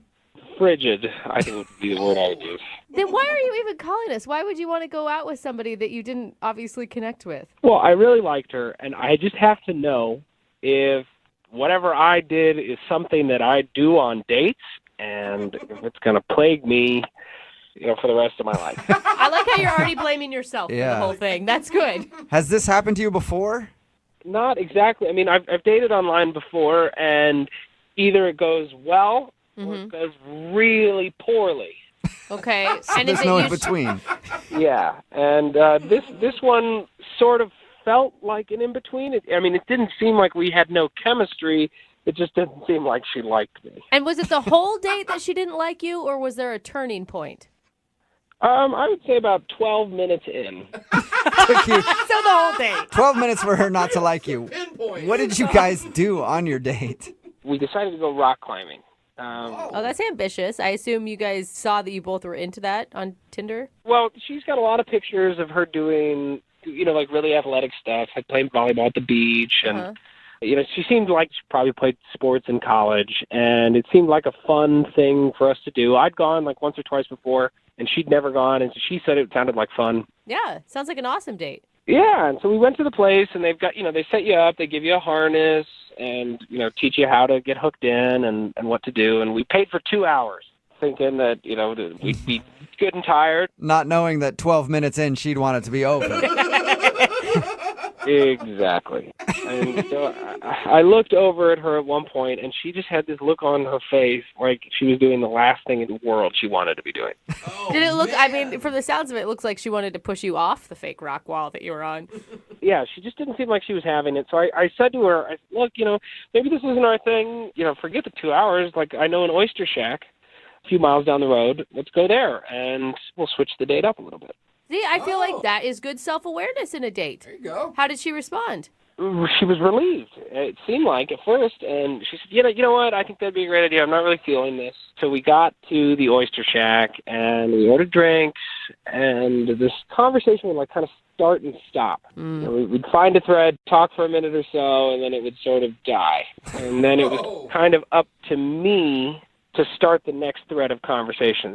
It just seemed like she had something on her mind. There was something bothering her, and I didn't know what it was, but it kind of felt like that throughout the night. That sucks. And by night, I mean 25 minutes, because she then tells me that she has a work presentation that she'd totally forgotten about, that she had to go prepare for, and I'm going like, this is weird. It's 5:30 on a Sunday, and... Completely slipped my mind. I have the biggest presentation of my life tomorrow, and I don't know why I forgot. So I'm going to go handle that right now. And theoretically, I would like to give her the benefit of the doubt, because, I mean, if she really did have a presentation the next day, then, maybe that was why she was not having fun rock climbing, maybe why she couldn't really hold a conversation together. So that's true. She could have been preoccupied with trying to get ready for her thing and felt like she was kind of wasting time on a date at that moment. Either that or I'm really unlikable. That's so sad. You seem fine. What did you like so much about her? Because she sounds like it was kind of a painful, awkward time with her. She was gorgeous. She has these brown eyes that could pierce into your soul. And on Tinder, her profile, she says she's into old 80s horror movies, stuff I grew up on. It seemed like we were really going to hit it off. And when she was talking with me, I mean, she seemed really cool and interesting. For those brief moments where she would respond to your comment or something. Maybe she just wasn't attracted to you. And it's not to say that there's probably anything wrong with you, but maybe that was just it. But we met on Tinder. So she has 4 pictures of what I look like. Yeah, but how accurate are they? I mean, they're all recent pictures taken in the last year, so it looks like me. I mean, it's what I look like. Okay, so it was definitely your personality that she didn't like. Good, we got the looks out of the way, and we know that it goes deeper than that. It goes straight down to your soul. So let's figure it out. We'll play a song, come back, and then find out if you get a second date or if you're going to get ditched. All right, thank you. You're just joining us for today's second date. Vic is on the phone, and Vic is the most likable, unlikable person I've ever met in my life. I say that because Vic went out with a girl named Jessie that he met on Tinder. They went rock climbing and then went to go get some oysters, but he says the whole time it just seemed like she hated him. And he wants to know if he's doing something on dates that makes women dislike him. Also, he says he likes her too, but more than that, he just wants to know what's unlikable about Vic. Sounds like a sitcom, Vic. Yeah, it does. If this doesn't work out as a second date, we could just maybe write a show. What's unlikable about Vic? What do you think? I don't know if my ego could handle that. Oh, no, Vic. Vic, I mean, what if she does say something super harsh about you? Then I will know, and I can change. Sometimes you can't change the things people don't like about you, and you just have to find somebody who does like it, okay, Vic? Yeah, I don't know. She's really cool. I like her, and I hope she'll go out with me again. Okay, well, let's get her on the phone and find out first why she seemed to have a horrible time, And second, if she'll do it all over again. Sounds great. Okay. All right, here we go.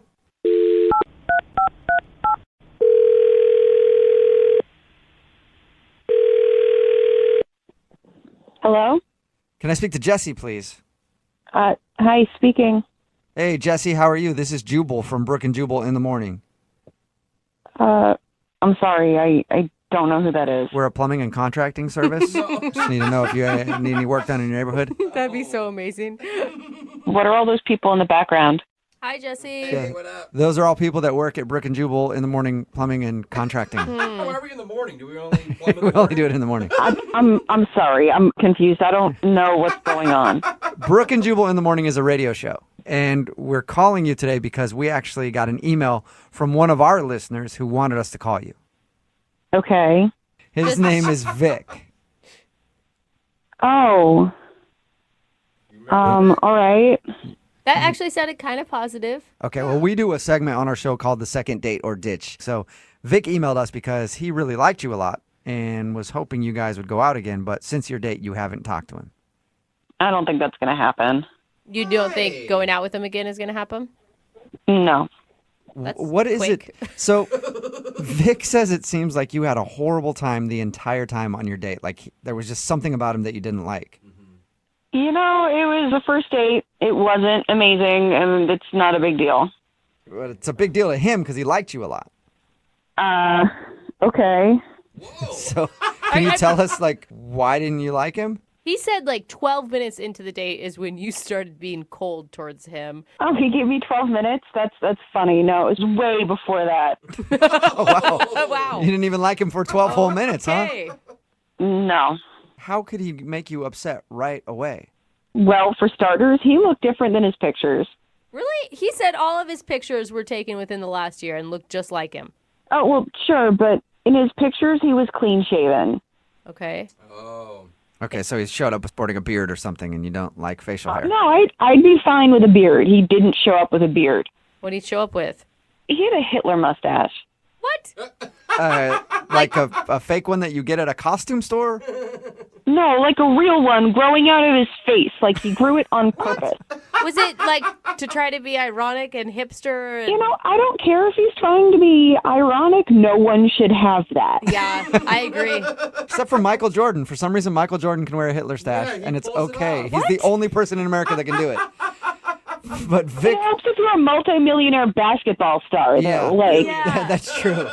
Vic obviously couldn't pull off the Hitler stash. He didn't tell us anything about that. well, maybe for him that's normal, but it just doesn't work for me. But the thing is, okay, I can get where the mustache was a turnoff for sure, but that is something that can be easily changed. I guess, but it just gave me this bad first impression. Like I'm climbing up this rock wall and I look next to me and there's Hitler. Like, Yeah. God, no wonder you hated I him. could see how that'd be a little disturbing. yeah, disturbing is a good word for it. Did you ask him about it at all? I mean, I don't know No, how you I ask just, somebody. you know, it's a first date. I don't need to ask about it. But then it just got worse. Like, How does it get worse than Hitler? Yeah. literally worse than Hitler. He kept, like, staring me down and being like, are you having a good time? Are you having fun? And I'd be like, well, I'm trying to figure out how to climb this rock wall. You know, I've never done that before. And I'm trying to figure out this difficult thing. And he's like, you're not smiling. I don't think you're having a good time. I'm like, well, I'm trying to. It's like you were actually on a date with Hitler. You will have fun. I'll have fun. You will have more fun. You're not having enough fun. Come on, man. So I can't believe that you left the gym and then went and got drinks with him. I thought maybe alcohol might calm him down a little. I was wrong. I shouldn't have gone to the second location with Hitler. I'm not going to do that again. What happened then? Oh, just more of the same. He's staring me down. Are you having fun? You don't look like you're having fun. Now I picture him doing it and like his bangs falling in his face and him like angrily getting them out of his face like, oh, you're having fun, just shouting at you the whole time. That's pretty much what it felt like. It was just so weird. Yeah. Not to get weirder on you, Jesse, but Vic is actually on the other line listening and wants to talk to you. Wait, seriously? Yes. Mm-hmm. Oh, God. So you didn't have a presentation? No, you know what? I didn't have a presentation. That's the first thing Yeah. he Yeah, says. I mean, Jesse I would got know out that- of the date by saying that she had a work presentation, and that's what you're focusing on, Vic? Well, That was a little rude to lie to somebody. I mean, you can just tell them the truth. No, Vic, why do you have a Hitler stash, man? Yeah. That's how my mustache grows. I don't have like a full mustache, so it's kind of like a more abridged. You're trying to get sympathy because your mustache doesn't grow full? Then don't have a mustache! I do not think it looks like a Hitler stash. I've watched hours and hours of Hitler's speeches, and I do not. I hope you mean like in documentaries and not just for your own research. Yeah, no, I was a history major in college. Okay, it's getting way worse. Start with that next time. No, I mean, I've seen a lot of videos of Hitler, about Hitler, and I don't... Whoa, why have you seen a lot of videos about Hitler? Like, Jesse, didn't you hear me? I mean, I was a history major. I didn't go out of my way to watch Hitler videos, but I don't look like... okay. Look, I think it looks good. I get that you don't think it looks good. I guess I have to ask some people that I'm close to and get a consensus. Look, even if you don't look like Hitler, which is fine, that's what you think, it's still really rude and strange to spend the entire date asking me if I'm having fun yet and being mad at me for not having enough fun. You know, maybe if I did like you, I would have been having fun. I just don't understand. How is it rude to ask someone if they're having fun? I just thought that's what people do. Are you having fun? I'm having fun. No, I'm not having fun. I'm not having fun now, and I wasn't having fun then. Why aren't you smiling? Are you having fun? Why do you look like... I'm smiling because I'm not having fun, because you keep asking me if I'm having fun. That's why. So what can we do to make sure that you're having fun? That's why I'm asking you. I could go do something else. Problem solver, Vic. Hey, Jesse, would you like to see if you could have fun with Vic and go on a second date with him? We will pay for it. You know what, Jubal? No. Please. What? I have heard enough. I do not want to go on another date with the Ice Queen. Whoa! Ice Queen! Oh, well, I guess I won't be having any fun at all, will I? I've yet to see you have any fun, so... Am I done now? Do I have to keep talking to you guys? Can I hang up? Yeah, Jesse, that's fine. You can go. Thank you for your time. Yep, thanks. Yeah. Vic? That was intense. That was a little rough. Sorry you didn't get a second date, man. No, I'm even happier that I called now. Really? You know now. No, you need to shave that mustache off is what you need to do, Vic. I think you really have the wrong idea of what this mustache looks like. No. It's very professional. I can go out into the world. I think that if I was walking around with a mustache that looked like Hitler, one person other than the crabbiest person I've ever met. Well, and you think that she probably would have liked it. Like, with her attitude, she would have been like, sweet.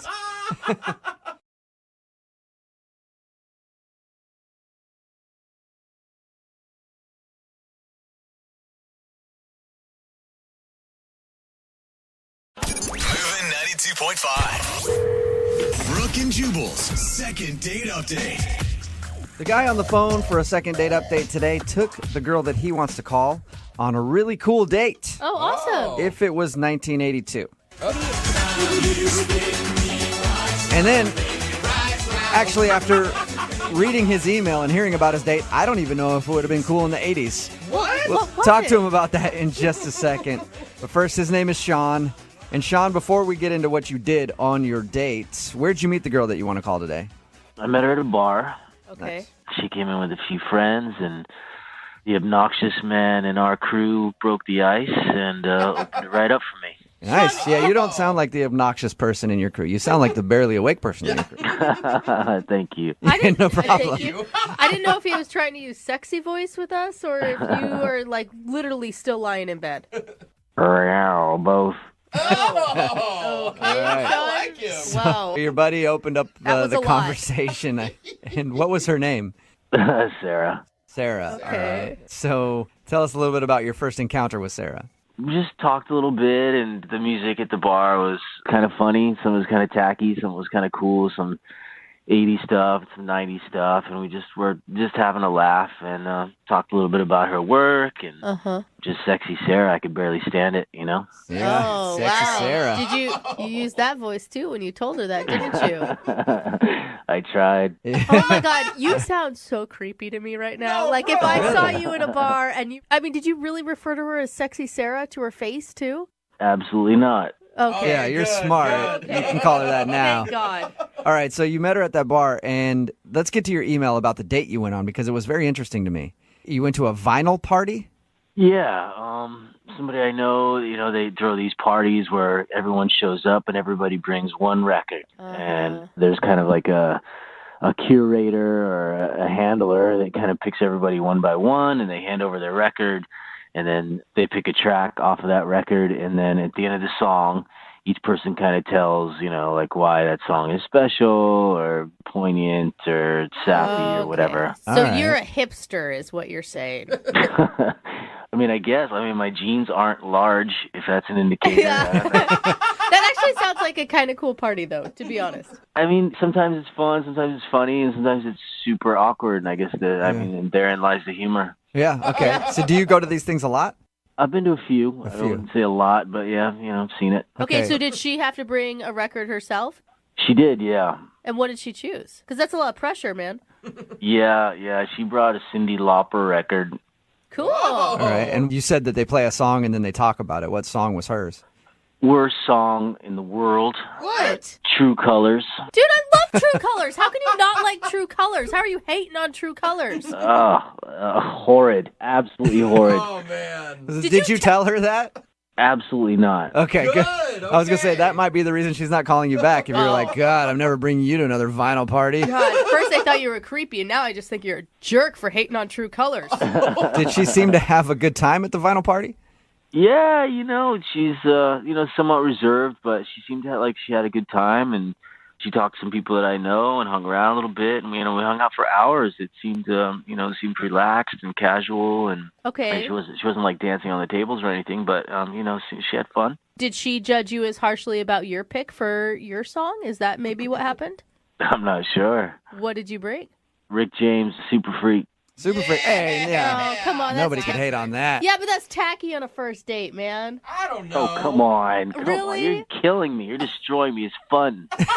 Super Freak on a first date? I mean, could you be any more obvious of what your message was? What are you talking about? It's a fun song. It was a huge hit. Yeah. It's a party song. It's a dance song. At the very least, 2 babies were made. At least. I think so. I think that's actually a fact with that song.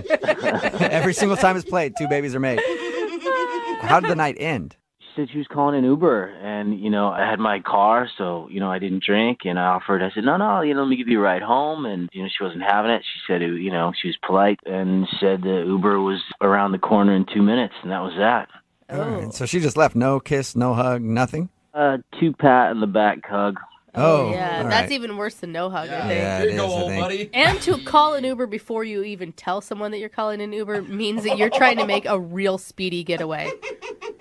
Thanks for reminding me, yes. Yes, it does. So why do you think she's not calling you back? I don't know. I mean, it went pretty well, I thought. I mean, I really enjoyed her. I mean, I think she's so damn pretty, and I thought I was being courteous. I didn't drink, and I couldn't have been that obnoxious, so I really don't know. I would like to know, but I have no idea. Okay, cool. Well, we'll play a song. Unfortunately, not on vinyl. It's going to be a digital song. Ugh. And then we'll come back and get your second date update, all right? All right. All right, hang on. Moving 92.5. Brooke and Jubal in the mornings. Second date update. If you're just tuning in for today's second date update, Sean is on the phone, and Sean is a super freak. That's right. He's a super freak. Except the only problem with being a super freak is when you don't have somebody to super freak with. So Sean's been home alone in his house, super freaking by himself. Oh, my God. Which can be fun, but it's way better with a partner. And the girl that he wants to be a super freak partner isn't calling him back. Sean took his date, her name is Sarah, to a vinyl party. The idea of the party is you buy a vinyl record and take it there, and then they play a song from that record, and then everybody listens to you explain why you picked that song. That was Sean's song that he picked, Super Freak. I guess she picked True Colors by Cyndi Lauper. Awesome song. Anyway, he thought that he had a great date and she had a good time, except she left early, took an Uber when he offered to give her a ride home, and they ended the evening with just a hug and a pat on the back. So seems like she didn't really enjoy the date with Sean, and we're going to get her on the phone right now and find out if that's true. Now, Sean, I was a little hard on you in the first part of this. Yes, you were. Yeah, I was. But I'm going to give you a chance. Why should Sarah go out with you again?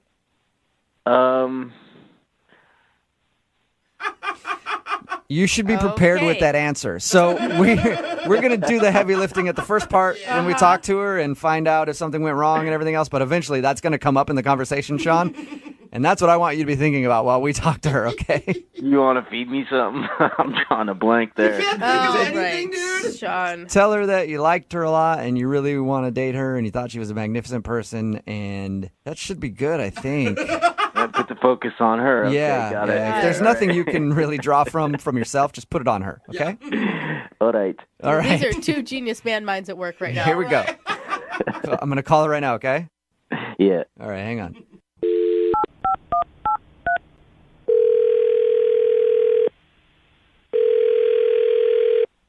Hello? Hi, can I speak to Sarah, please? This is she. Hey, Sarah, how are you? This is Jubal from Brooke and Jubal in the Morning. I'm sorry, what are you calling from? Brooke and Jubal in the Morning. It's a radio show. Okay. You're not familiar with it at all? No, I don't listen to the radio. Why are you calling? Well, I'm calling because you recently went on a date with somebody who does listen to the show. Okay. And his name is Sean. Okay. Okay. And Sean emailed us about you and said that he really had a good time, but he's wondering why you're not answering his phone calls or text messages. That's weird. I agree. It is kind of weird. I don't really know what you want to know. I guess we just weren't a fit. You weren't a fit. Yeah, he's super cute guy, very nice, very charming, engaged in conversation, and just sometimes in life the timing's off. I don't really believe you on that one because you called an Uber before you even told him you were going to call an Uber. Like that usually indicates something else was going on. What? How do you know that? Because he told us. He told you a lot about our date then. Yeah, he did. He told us all about it. I mean, the reason why I called the Uber is there was some stuff that was going on, and I didn't really want to talk with him about it, and I just kind of wanted to excuse myself from the situation, and I just thought that, well, that's what was best. You mean like stuff at the party going on that you didn't like? It's a little more complicated than that. Okay. Do you mind telling us what it is so we can at least let him know? Because he liked you a lot. So Sean and I had our date set up, and earlier in the day, I had received a text message from my ex-boyfriend. Okay. I didn't respond to it. I just kind of let it go by the wayside and wanted to enjoy my time with Sean and getting to know him. And so my favorite song, did he tell you what it was? He told us. Cindy Lauper, True Colors? Yeah, he good told us. choice, girl. Okay. That's all I'm saying. I've got your back on that one. Yeah, he told us that you the record that you chose to bring was Cindy Lauper and the song that you wanted was True Colors. He told us that. To me, it's just a really great song. It's just, kind of a female anthem of support and really just going after what's important to you in your life. And I'm kind of getting emotional talking about it right now, but it just brought up a lot of emotions, and it made me really kind of think about where I'm at in my life and where I want to go. And my ex just, sent me this lovely text message, and I felt like it was a sign that we were supposed to be together. And, I got a little emotional, so I excused myself. I went to the restroom. I kind of gathered things together, and that's when, I took a deep breath and was like, I don't feel comfortable being here, because it was kind of a weird emotional state. So I called the Uber, and that's kind of when I left. So nothing against Sean. He was very nice, but he's just not the person I'm supposed to be with. So are you back with your ex? I am. Yeah, we're back together. What? Like that? Oh, wow. Dude, I'm telling you, that is a powerful song. I have cried many times to it. I haven't run back to any man's arms yet, but I could see how that could happen for you. Yeah, it was just the confirmation from that song and getting back to my ex. It was just so strong. I couldn't ignore it. I couldn't sweep it under the rug, and I have Sean really to thank for that. Oh, nice. Yeah. Sean did a nice thing and reminded you of your ex-boyfriend. So now you could go back and be in that relationship and be happy, I guess. You know, if you guys do talk to him, if you could pass that along, that would be great, because I do appreciate what meeting him has brought to my life. Sure. Well, actually, you can thank him yourself because he's on the other line listening and wants to talk to you. What do you mean? I mean, he's on the other line and wants to say hi to you. He's been listening to this whole thing? Yep. Sean, are you still there? Hi. So happy I could rekindle your love. Look, I am so sorry for not returning your phone call and your text messages. I thought it was inappropriate. I didn't really know how to tell you. But thank you, honestly. Thank you. That's the worst thank you I know ever. it's probably not what you want to hear from a girl that you went out on a date with, getting back together with her ex, but had I not had that opportunity to meet you and really kind of had that opportunity to bring a record to this really cool, interesting party that you invited me to, I wouldn't have gotten to the place, you know, to be comfortable and confident in moving back into a relationship with my ex, and we're in a really good place right now. Of course. Sean, you should be really happy for her. Right? Yeah, I'm super happy. You gotta be kidding me. God, I bet you love Cyndi Lauper True Colors more than ever before right now, Sean. I've hated that song so much, and I just have like a new level of dislike for that song. Really? Yeah. Yes, really. The party, you told me that you really liked it. Yeah, well, I was lying through my teeth because I really like you. You know, I mean, not to be cheesy, but, you know, I thought we had something. I thought we had a nice time, and, you know, I thought we'd see where it goes. And I was a little bit butthurt you didn't return my text. Sean, we did. We had a great time, and I don't know any other way to say it, but you're not my guy. You are a great guy. Hey, thanks. You know, I understand, but just, you know, in the future, you could just return a text, you know? I think it was pretty nice of her to say that she had a good time since she spent half the date crying by herself in the bathroom. Yeah, you know, I have that effect sometimes, you know? There you go, Sean. Hey, at least you can take solace in knowing that Sarah is happy. I guess, yeah. I mean, I never should have taken her to that damn party. Yeah, if you wouldn't have done that, she might not have realized that she wanted to be back with her ex. It was meant to be. I mean, it was going to happen eventually, and it kind of worked out in this lovely story the universe wanted to write for us.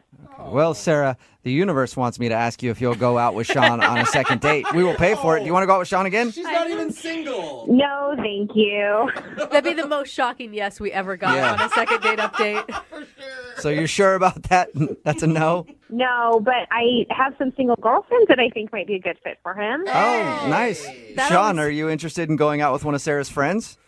Absolutely. You are talking to the OG super freak. When do we start? Oh, yay, I'm so excited. I'm so excited to set you up. I've got a ton of girlfriends. You met some of them at the bar, but I'll definitely get you guys in contact. All right, well, there you go, Sean. It's kind of a successful second date update for you. I'll take it. Yeah. And Sarah, just make sure that any girl you set him up with has an ex-boyfriend that she's been thinking about a lot. Brooke and Jubal in the morning. Very good point on the text messages. It says that guy couldn't be a real hipster. A real hipster wouldn't listen to your show. I realize that. That's true. Yeah, it's Brooke and Jubal in the morning.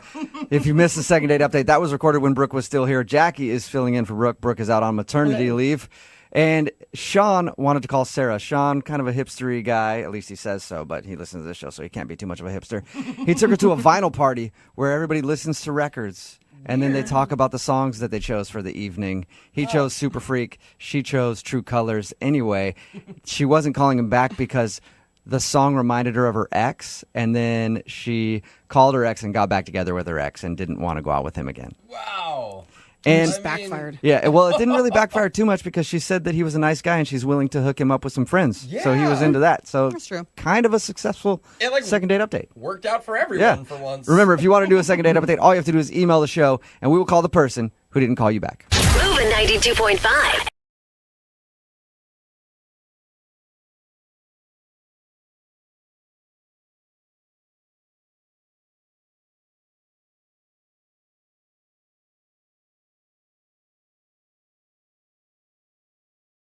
We're in the middle of a second date with a great guy named Troy, who met his date on a website for virgins only. He was telling us about how he's trying to take things slow, but of course, everybody in studio thought it was hilarious because this group of heathens that I work with are so far from being virgins, they have no concept of how this could possibly work. I told you, I remember being a teenager. That's not true. No, you have to remember, even as an adult, everybody takes dating at different speeds. Okay, Brooke? Not everybody goes from, hey, you're cute on an app, to making a reservation at a seedy motel by the highway. Oh, man. Why would I do that when I have the back of my car? Okay, on the highway, if that's how you prefer to do it, Brooke. But after a rough start, Troy took his date Rebecca to his place where they ate pizza together and they watched Charlotte's Web on DVD. Cute. They even ended the night with a nice little kiss before he walked her to her car.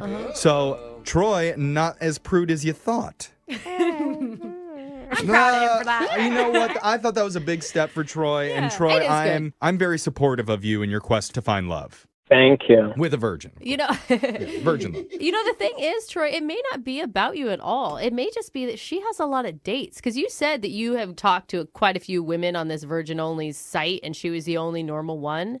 I mean, chances are good all the other guys are feeling the same thing. Yeah, maybe you're right. I mean, I've also heard people, on the virgin-only site, they question each other like, oh, you're not a virgin. You're just on here for whatever. Oh. It's like a bandwagon fan, kind of, right? Yeah, maybe she didn't think I was a virgin because I can appear sexy. Between Charlotte's Web and that kid, I think you're good. Yeah. I mean, he's giving me Adonis vibes. I don't know. Seems like a hoe. Or maybe. I like how one of you says Adonis and the other one just goes for it. Yeah. Okay. Got it. Who knows? Maybe she went out with another guy who put on Finding Nemo, and that one did it for her. So, maybe, oh my God! Maybe they did find Nemo. There are so many Disney fans on this website, aren't there? Anyway, I'm sorry, Troy. We're just going to dial Rebecca's phone number, and we're going to get your second date. You ready to do this? Yeah, because she's definitely the coolest, and if I screw this up, I just want to know what happened and just want to know. Yeah, He for seemed sure. like a good guy, I think we'll get you another date. I think so, too, okay? I'm going to dial the phone number right now. Here we go.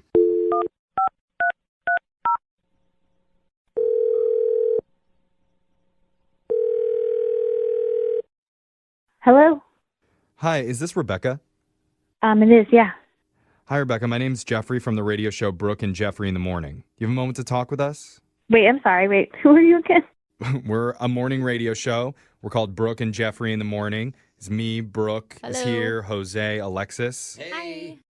Oh, I don't listen to radio, so I don't know. Hi. Oh, okay. Okay, this is going to be a little shocking. Yeah, okay. Well, we do a segment on our show called The Second Date. That's where if you go out with somebody and afterwards, if they're not calling you back, you can email our show and we'll reach out to that person for you to try and figure out the reason why they're ghosting. And so recently you went out with a guy who had a great time with you and now he's having a hard time getting in touch. His name's Troy. Oh, yeah. Okay. Yeah. How do you remember? And he did admit to us that the date didn't go flawlessly, that there was a little bit of a hiccup when he locked his keys inside of his car, and so you ended up going back to his place, watching Charlotte's Web, eating pizza. Which, to be honest, we made fun of him for the Charlotte's Web thing. I don't know how you felt about that. Careful with the we. Well, it sounds like he told you a lot about what we did, but did he tell you where we met? Yeah. In the parking lot? No, I mean, he said that you guys matched on a website for virgins only. Oh, yeah. Yeah, okay. I can't believe he told you that, but okay. That's nothing to be, like, ashamed of. Nothing to be embarrassed of. Everybody has a different niche that they're into. Yeah, I know, I guess. It's not a popular one, though. Yeah. That is true. For That is you? true. What do you mean? It's just not really widely accepted if, I say I don't want to lose my virginity before marriage. They think it's kind of weird, so. Okay, which is why you would be on that dating website, right? Because you can find other people who understand where you're coming from. And that's what Troy said that he was into. He wants to find a girl who's on the same page as him. Right, and he is, but he's, extreme. On a virgin scale, he's a 10. So, him that. I told kissed him you, though. No, You got a but kiss. I told him that you like just because you're a virgin doesn't mean that you don't want an adult night. It doesn't mean that you don't want sparks. Like you Yeah, still want it's true. those things. Right. And I mean, he's a really good cook. And I did think that, like, the movie he chose was really sweet. Yeah. I did get a kiss at the end of the night, but I only got the bottom lip. What? It was like his first kiss. What does that mean? Like it was a miskiss? No. It was on purpose. Like, he only kissed me with the bottom lip. Huh? What? I'm trying to figure out what you're I'm trying to describing. trying to imagine this picture it. happening. Yeah. like a pout, right? Yeah, exactly. Like a pouch. Like, just stuck out his bottom lip.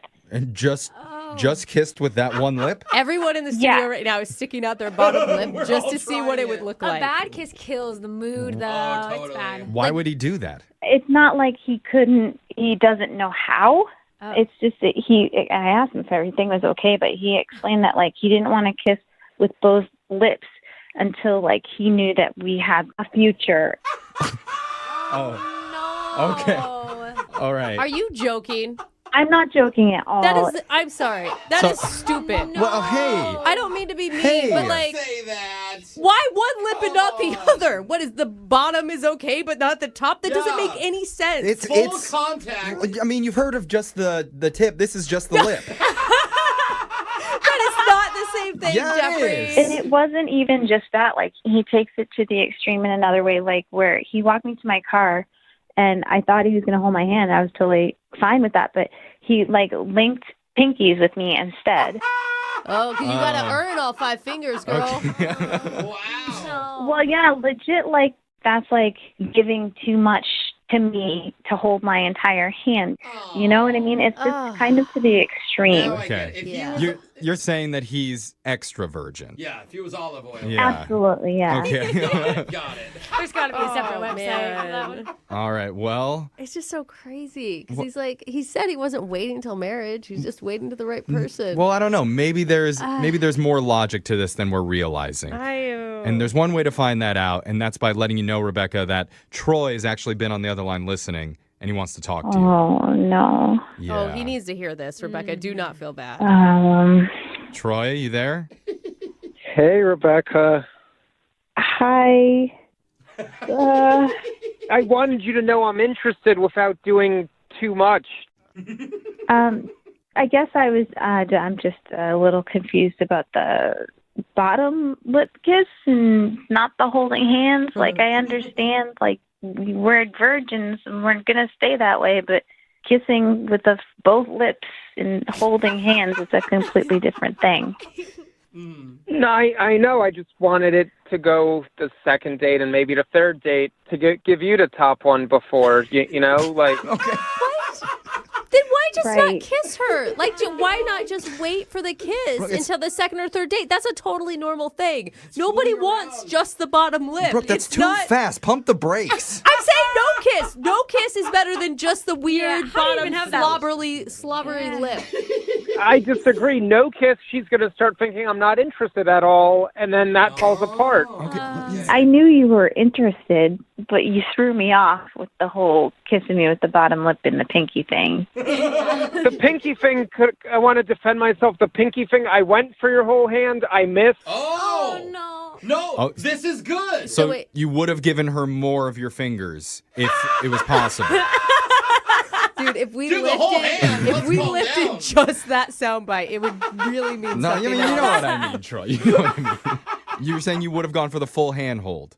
Yeah, I meant to, but it just like missed, and it got one finger. Okay. And at that point, I'd rather just keep it cute than like keep be weird if you keep moving your hand around and no. I mean, Rebecca, did you find anything sexy about him?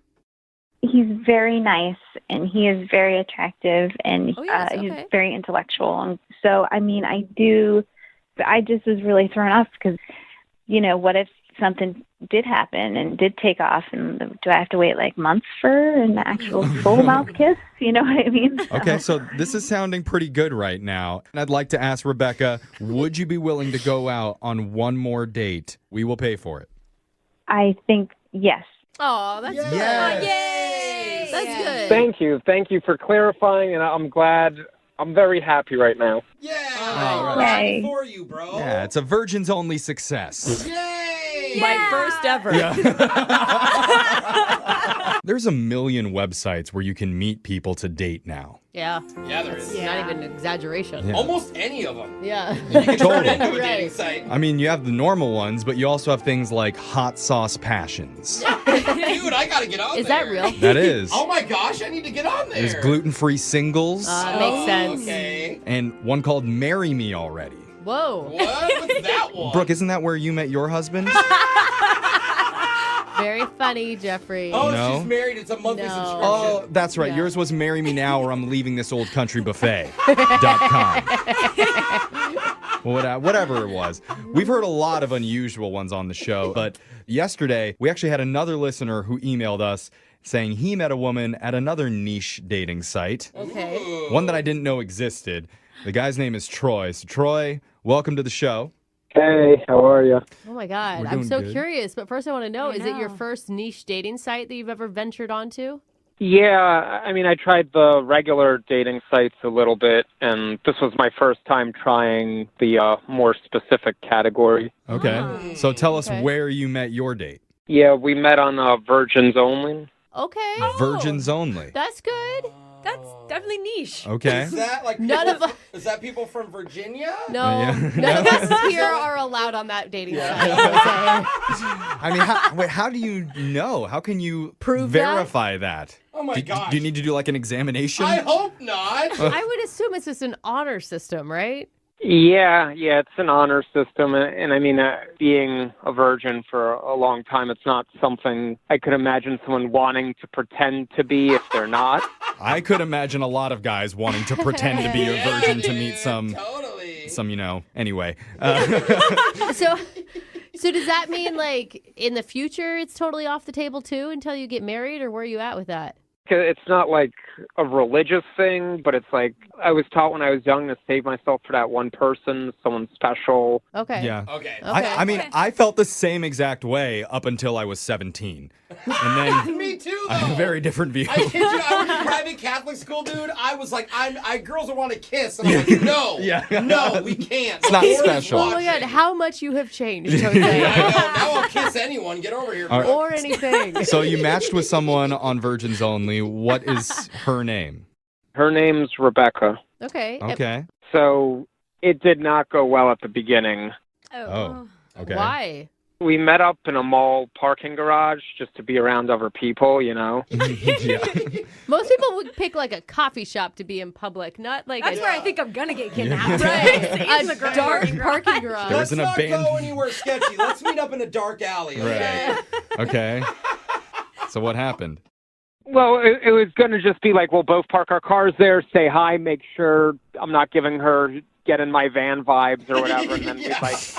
What are the options on this virgin dating site? Yeah. Why are you so scared? Well, I get it. I think he's just being extra cautious. I guess. And then from there, we'd like drive to like a restaurant. But that was the plan, right? But I locked my keys in my car. Oh, no. We had to wait in her car until AAA got there. Oh, no. Oh, yikes. Yeah, Okay. that's not a good start. Yeah. Bad start, but it like worked out because we started talking and like really hit it off. Good. Okay. All Give right. you time to chat. Yeah, making lemonade at 11. Yeah, because like you know, I've talked to a couple of girls on the phone from Virgin Only, and like it's always weird because all it ever devolves into the conversation. It's like talking about each other's virginity. It just ends up being weird. Yeah. I would assume that would be a real central talking point. How much can you say? So I mean, what have you know. done? And why are you letting it define yourself so much? I'm glad you have hobbies outside of not doing that. Well, to be fair, like when it's hasn't happened for you yet, you tend to think about it a lot. I'm sure. That's Oh, You kind of yeah. build it we up were in all your 16 head. once. Yeah. Disgusting. So wait, what did you guys connect over? Yeah, so Rebecca didn't do any of that like talking about virginity stuff. I liked it. You know, she just seemed normal. And we were just talking nicely, what TV shows we've watched, what books we've read, you know, like... Okay, did the date ever move anywhere beyond the front seat of her car? Yeah, so once AAA got there, I was like, hey, what do you want to do? And she's like, I don't know. I'm like, do you want to just go get food at my place? Oh, that is very forward, sir. No, not when you're a virgin, it's not. Okay. She knows nothing's going to happen. Okay. Yeah, generally I like cooking, so it's easier for me than going to a restaurant anyway. All right. She said sure, and being a virgin, as an adult, it's tough. And I want to make moves, but I'm trying to resist. So I try to take my mind off it. Mm-hmm. So we're at my place. I put on Charlotte's Web on DVD. Oh. Interesting pick. What did she say to that? That'll keep her off you. Yeah. That'll work. Yeah, but I did that on purpose. There's nothing sexy about Charlotte's Web. It's a good escape. I lose myself in the story. What was the vibe, though? I'm sorry. I'm just imagining if I was a virgin, I would still want, adult time. We had some adult time when the movie was over. Okay. There we go. What does that mean? Well, she said she had to go, and we had a kiss, and that was nice. Dude, all right. Did you go in, or she make the first move? I think it was both. We kind of looked at each other, Oh, I love those. Yes, so after the kiss, I walked her to her car, and now it's been almost a week, and she hasn't returned any of my texts. So I'm just trying to figure out where I went wrong, It may not be something you did, but it is strange that she wouldn't call you back after a kiss. Yeah. The kiss could have been too much for her. I know it sounds funny, but Probably not enough. But Well, is the porridge too hot or is the porridge too cold? We'll Yeah. find out. We're going to play a song. Call Rebecca and we'll try and get your second date Virgin Edition. Ooh, special. Okay, we'll do it right. Need LASIK? Trust the experienced team at the LASIK Center at Evergreen Eye Center. No glasses, no contacts, no limits. What will you do? LASIK at evergreen.com. Moving 92.5. Brooke and Jubal's second date update. I've always said dating is a lot like volleyball. you have? Yeah. I've never heard that at all. You got a bump, What? set, and then spike. I still Right? I don't get it. Yeah. And if anybody knows about dating in volleyball, it's Joanna who's on the phone for a second date update right now. Right, Joanna? Yeah, I am here. Yep. Hey, guys. I'm hoping it's Joanna. because you actually play volleyball. Yes. Yeah. Okay. She knows a thing or two about Okay. bump setting and spiking. Am I right? You are right. Your email said you met the dude you want to call today playing volleyball. I did, yes. We're on a rec league together. He's your teammate, huh? No. Actually, he's on the opposite team. Oh, an okay. enemy. Yeah. Does he French braid his hair too and put ribbons in it and then do lots of chants in the middle of the court? No, he doesn't. What's his name? Brandon. Brandon. Okay. And were you trying to sleep with Brandon in order to get the plays from the other team? That playbook. No, I was not. Because that's what I would be doing. All right. You play in some serious rec leagues, I do, Jubal. I do. Yeah, I mean, that is competitive. I've had to do a lot of bad things, Yeah. but our record was pretty good. Okay. So, Worth it. how'd you end up scoring a date with Brandon if he's not on the same team as you? Well, let me preface this by saying there's no ref in our rec league. Okay. So there was a questionable call, Uh-huh. and it happened to be near me. So I said it was out. Uh-huh. And immediately the opposing team went after me. Everyone was yelling, and it got pretty heated. Dude, and seriously, rec leagues get so intense. Oh, they do. I mean, it's ridiculous. It's almost as if they think that they're in the Olympics. Yeah, well, the teams were pretty chippy all night. Okay, so you guys were heated. Yes, definitely heated. Well, that Okay. would make somebody get hot and bothered. Am I right? A little anger? No, not exactly how it happens. But Brandon was he was in on it too. He was also yelling at me. Oh my gosh, he was Okay. yelling at you? Yeah, I mean, the whole team was mad at me because I said the ball was out and they thought the ball was in. But it was Okay. clearly out. I was right there. So wait, how did that lead to a date? Well, somebody on the opposing team, because it got so heated, somebody called me a derogatory word. Oh, wow. Not appropriate. So Brandon actually turned on his teammate and started arguing with him because the word was definitely over the line. Yeah. So he was your knight in shining armor. Well, it felt like that because the fight got so out of hand, Brandon punched the dude. Wow, he punched his own God! teammate. I like how he's yelling at you, and then one of his friends pipes up and crosses his line. He's like, wait a second. And so he actually punched his own teammate. Yes. Wow. Dude, And I felt like he was kind of standing up for me. Do you know what I mean? Yeah, but the whole thing escalated, it sounds like, really quickly. Like, were you freaked out or were you like, oh, dreamboat? The whole, like, arguing between the teams didn't really bother me. But once Brandon punched the guy, I was like, you know, basically, I've got to get out of here. It just got real. Yeah, it got pretty crazy. And basically, at that point, I just had to leave. Okay, so how did you end up going out with Brandon, though? So I see Brandon in the parking lot, and he confesses to me that he got kicked out of the league because he did that, because he punched the guy. For you. Oh. He got kicked out this is- of a co-ed rec league volleyball for you. These things are so crazy. I mean, he probably ruined friendships, too. Yeah, and if you know anything about these kind of leagues, like, it's devastating if you're kicked off the team. I know. That shows how destined you two are to be together. That's amazing and a beautiful story. That's what I would say. Okay. So what, in his tears in the parking lot, he asked you out? No, actually, I gave him my number, and I said, you know, like, we should get some coffee sometime. And he said, yeah, sure. Okay, and did you actually get coffee? Yes, we did. We had coffee, and... Did anybody get punched in the face on this occasion? No punching. Okay. But he was still, like, a little bit down, you know, from being kicked out.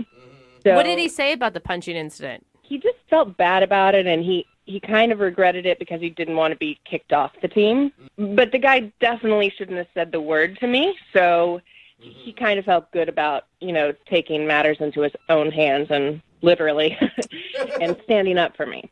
Okay, so how did coffee go then? I think that it went really well. I mean, I was cracking jokes and stuff, and Brandon's a really nice guy. He's really great, and I definitely was very attracted to him. Okay. And I didn't get the feeling that he punches people on a regular basis, which that's is good. Another positive Yeah, about wow. Brandon. Yeah. So how did everything end then? Well, I said, you know, we should do this again. And he said, yeah. So I was texting him, and he basically hasn't texted me back, and it's been a week now. Like nothing? Nothing, no response at all. And I've texted him, you know, several times. And why do you think he's not calling you back if you thought everything went so great? I couldn't think of anything except for he might think that I'm high maintenance. Why? Really? What did you do? Well, I sent my coffee back 2 times because it wasn't right. But, I mean, but I like my coffee, and it wasn't right, so I sent it back. It does sound kind of high maintenance. What wasn't right? I mean, I guess it depends why you're sending it back. Were you sending it back because it wasn't exactly 184 degrees? No, I was sending it back because it wasn't made properly, and that's just, if I order a coffee a certain way, then it should be made a certain way. You know? Not getting a high maintenance vibe from you at all on that. If you like coffee, you know how you want things, you know what it should taste like, what it should look like. And so if it's not like that, you send it back. Okay. Well, maybe that did it. We'll find out. We'll play a song, come back, and then call him and get your second date update, okay? Okay. All right, hang on. Moving 92.5. Brooke and Jubal in the mornings. Second date update. Hey, Joanna, I never asked you this. Did you guys kiss at the end of your first date? No, we didn't. Yeah. But there was definitely a lot of chemistry. Okay, did you try to beat anybody up? What? Because it also seems like something you guys like. Well, if you're asking me if we walked the streets and just beat random people up, no. Huh. Okay, yeah, I just figured it's something you might be into. If you're just tuning in for today's second date update, Joanna is on the phone, and she wants us to call a guy named Brandon. They met at a co-ed volleyball league when there was an argument that broke out between her team and his team. His team was mad at her because she was saying that a ball was out when they thought it was in. And then one of Brandon's teammates, the dude we're about to call, got upset and called her a name. And then Brandon punched that guy in the face and stood up for her honor. And then they went and got coffee. She thought everything went great, but now she's not getting a call back. I think this one is such a hard one to judge because a coffee date, you can't tell a whole lot if someone's really into you because you guys are sober and it's during the day. Like a kiss at the end of it would be insane to me. I totally agree. I think it would have been a bit inappropriate just to have coffee and then make out or something in a car. Oh, right. Weird. I don't know what kind of coffee dates you guys go on, but Yeah. Apparently yours are a lot better. yeah, mine are pretty exciting. Wow. All right, I'm going to give him a call right now and see if we can find out why he's not getting back to you, okay? Great. Thank you. Okay, here we go.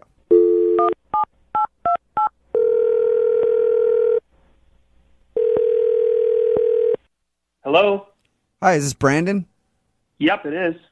Hey, Brandon, how are you? This is Jubal from Brooke and Jubal in the Morning.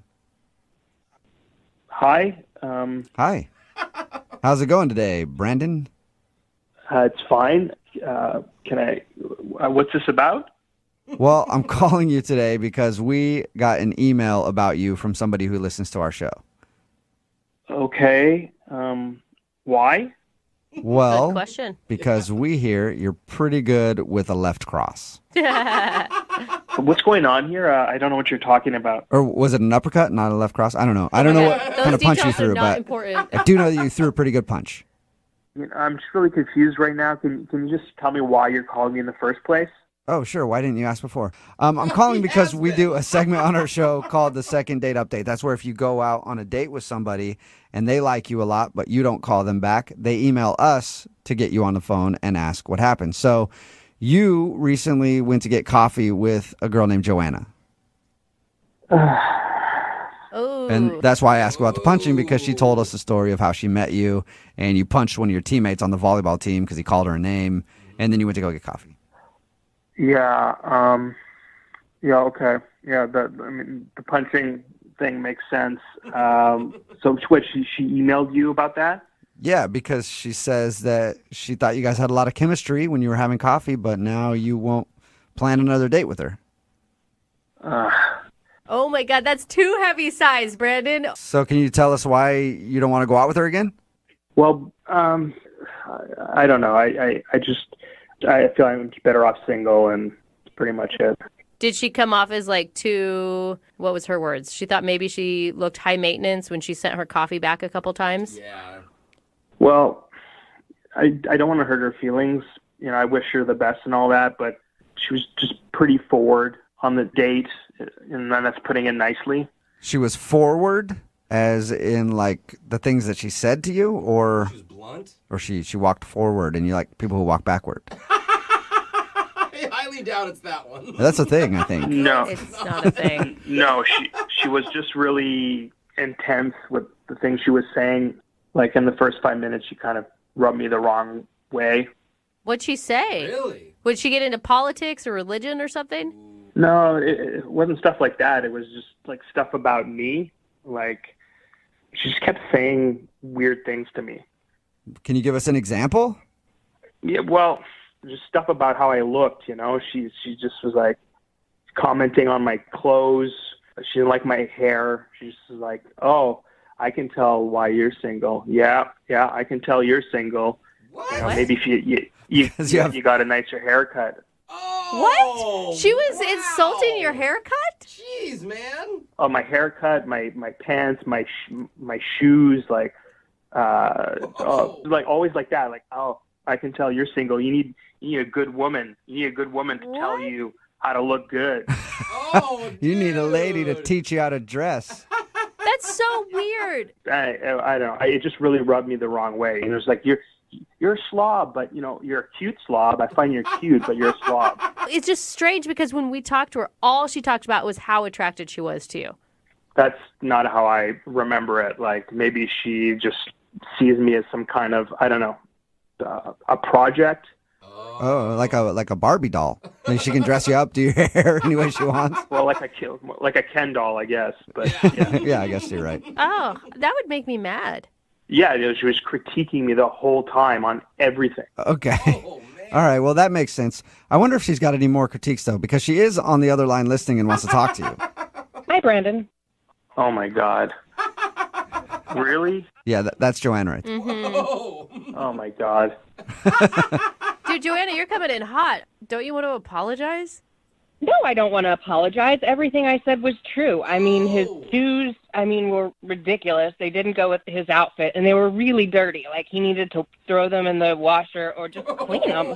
But I was still very attracted to him. He just needed, like, a little touch-up or help or something, you know? What were you attracted to? You didn't say one single nice thing about me. That is a valid question. Well, I think that your facial structure has promise. Oh, nice. What does that... What? I thought you were really cute, just like a little lost boy that needed maybe a little help. And then you'd be like, you'd be super hot. Wow. Yeah, thanks. That's really sweet of you. You're welcome. Oh my God, he's being sarcastic. Yeah. You're being awful. Why would you, don't go out with somebody if you want to change everything about them. I'm not going after him. I mean, what I say is true. I mean, I don't want to beat around the bush. I'm honest. No, it's true to you. There's a difference, right? So you think he needs those things. He obviously doesn't. No, honestly, if you guys were there, you would see that he is cute, but maybe on the verge of something better. Like, he clearly hasn't had a woman in his life for a long time. And if he just had a woman in his life, he could be better. Brandon, are you hearing this? Yeah, no, I did hear it, and I heard it for like 45 minutes at a coffee shop, and and I really appreciate you guys calling me to make me relive this thing. No problem. Our pleasure. I don't see what the problem is. I think that you guys should be thanking me for this because people are not honest anymore. Everyone's like passive aggressive, and personally, I think that he should thank me for, being honest and forthright with him. Dude, he wasn't even asking you for help. There's a difference between honesty and just being a plain asshole. Yeah. I am not an asshole. You know what? I think the assholes in life are the people who don't say anything, the passive-aggressive people who stay in the corner and won't tell anyone the truth. Listen, I could have told you the same thing, right? I could have been like, because I know why you're single. It's very clear to me why you're single. It's very clear to everyone else, but I don't go out and say it, okay? And why do you think I'm single? Because you're not brave enough to say it. Ooh. Well, I think it was a rhetorical question, right? You're scared. You're a coward. Just say it. Why am I single? Uh-oh. You'd like me to tell you, well, you know what? I'm not going to give you that satisfaction. How about Oh, please. You're just another one of those sheeple. I mean, really. You'd make a great dominatrix. I think that's... He does bring up a very good point. If that's what you're looking for, Brandon, would you like to go on a second date with Joanna? We will pay for it, and she can punish you. Oh, my God. No. Brandon, listen, you can't handle an intense, forward, confident woman. And you know what? I understand why you were single, because you don't have the balls to listen to someone who's telling you the truth. You know what? You should stay single, and you don't deserve someone like me. Whoa! Yeah, I don't think he deserves someone like you. I think that that's absolutely true. He's a good person. Shut up, bitch. All right. I kind of like that for some reason. Well, sorry, Joanna. You didn't get a second date with Brandon, but it sounds like at this point you don't want one. No, I don't want to go on another date. And obviously, coming on with you guys was a huge mistake. I agree. For a lot of people, that's the case. And I got to tell you, Joanna, something about you is really turning me on right now. I don't know what it is. You are so twisted, dude. Oh, no, please. I've seen your picture. No, you couldn't handle me anyway. That's true, and that's why I think I love you. Brooke and Jubal in the morning.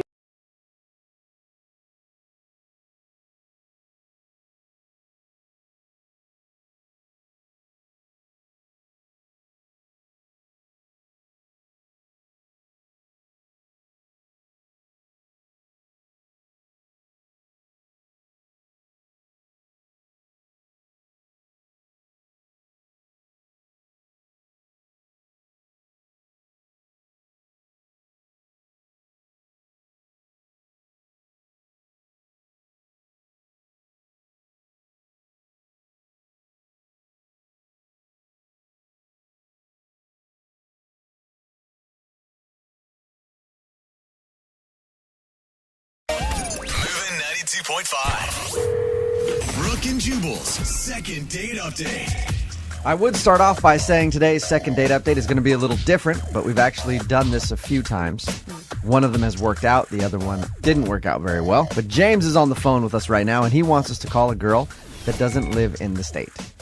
Hey, James, a 50-50 chance is better than any other chance we've ever given on second date update. So you're already doing good. Good, I'll take it. James wants us to call a girl that lives in San Diego, apparently. James, how did you meet her, first of all? What's her name? Her name is Cammie. Cammie, okay. How did you meet Cammie? I met her at a club, actually. At a club, all right. So it was one of those situations like you're on one side of the dance floor, she's on the other side of the dance floor, you locked eyes and then met in the middle. And You know, Dance it out. It was kind of like that. It was. All right. Maybe that sounds corny, but that's sort of what happened. I saw her across the room. She was with this bachelorette party, and Oh, okay.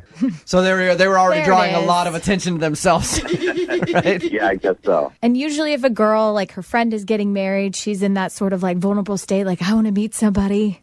Yeah. That's what you were thinking? You're like, all right. Yeah. Perfect time Sounds to great. pounce. Were you guys pretty drunk when you met, or did you feel like she'll remember you if we do, in fact, get a hold of her? Yeah, she'll remember me. I mean, we've been talking a little bit. Absolutely. Yeah, I was going to say this is kind of different because you're not technically being blown off by Cammie. It's more of that you live here and she lives in San Diego. Yeah, that's definitely, a big part of it. Have you talked to her about any of that at all and let her know that you want to date her regardless of where she lives? We did kind of get into that at the end of the night. I was just like, listen, this is a real connection. I feel something here. I hope you feel something here. Did you guys make out at the dance club too? I did, after a while, kind of go in for it, and she sort of stopped me, and she said, hey, this is fun, but I'm not from here. I'm only in town for this bachelorette party. I don't know if this is a good idea, but I was persistent and persuasive, I think, and we did end up kissing. We did end up making out a little bit. Never give up. Never give Just shows you, kids, you can do anything you dream. Yeah, that's right. Okay, so you guys did kiss a little bit, so at least she's interested in you physically. And what has she said about long-distance relationships, or have you just not broached that topic at all? We haven't talked about it too explicitly. I don't want to scare her off. I just want to show her that this is something I'm ready for and something I'm open to. So having us bring it up is not going to scare her off. Yeah, who knows? I mean, if you guys have talked a little bit, have you straight up said, I want to come see you in San Diego? I did. That's kind of the last thing we talked about. I said, hey, I want to come out. I want to see you. That is really intense. Is that something you said at the club, or did you go back to your place? That was at the club, but it was after we had been talking for a while and, really hitting it off. And it didn't feel crazy to say, it felt like a real honest thing in the moment, if that makes sense. So what did she say to you when you were like, hey, I'll go to San Diego right now? She said, I don't think that would be a great idea. Oh. Okay, so she's actually said that, but you still want to call her and try to come see her. Well, she was out at this bachelorette party. She had a lot of stuff going on. It was kind of sudden, but so this was that night when you met her. Yeah. Okay, I was thinking you guys were texting about it. All right, so that night she said, no, you can't come see me. You were already asking to come down and see her that night. Maybe that was a little too much for her. Or she's not single. That's the first thing that comes to mind when he says that. No, I don't think that's true. I don't. She made out with you. Yeah. If a girl makes out with you, it still doesn't necessarily mean she's not single. I know that. I know.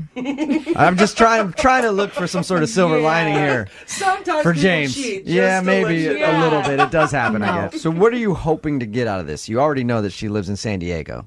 Do you want to be like, hey, can we date long distance? Do you want to say, hey, I want to fly down there and go out with you? What are you hoping to accomplish? I see this girl as a real potential long-term partner. I feel like there's a real future there, and I'll do what I need to do to make distance work. I feel like there are options. It's 2014. Wow. There's Skype. That was quite a night at the club. Well, I don't meet a girl like that every day, and it was special, and I don't want to let it go. Well, we'll play a song, come back, call her, and get your second date update, okay? Okay, sounds good. All right, man, hold on. Moving 92.5. Brooke and Jubal in the mornings. Second date update. All right, James is on the phone. He wants us to call a girl named Cammie. She's actually from San Diego, was in town for a bachelorette party. He can't really tell if she's into him or not, but he's willing to do whatever it takes to get another date with Cammie. James, let me ask you this before we make this phone call. You met Cammie in the club one night. Yes. Why is this so important to call her and try to go on a second date with her? I mean, this happens all the time. You meet someone in a club, you hang out for a little bit, maybe even kiss at the end of the night like you did, and then you just chalk it up to, hey, that was a fun night. Like, what is it about Cammie that is so special that you want to call her and either fly down there or get her to fly up here. I don't know, however we're going to do it to get you a second date. Well, she's not just another girl in the club. She had this quality about her that was just so attractive to me, and she's the kind of person that I feel like I could really see myself with. Are you hoping that this is like some big romantic gesture and she's just going to fall head over heels that you called the radio station to do this?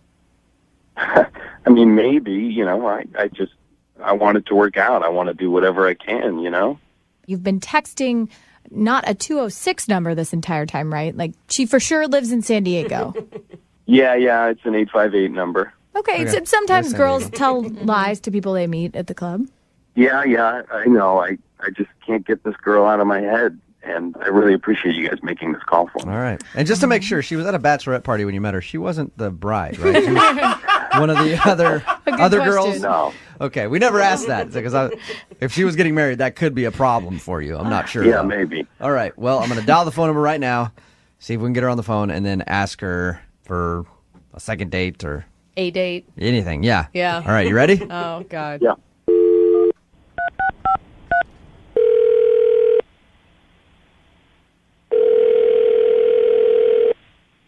Hello. Hi, can I speak to Cammie, please?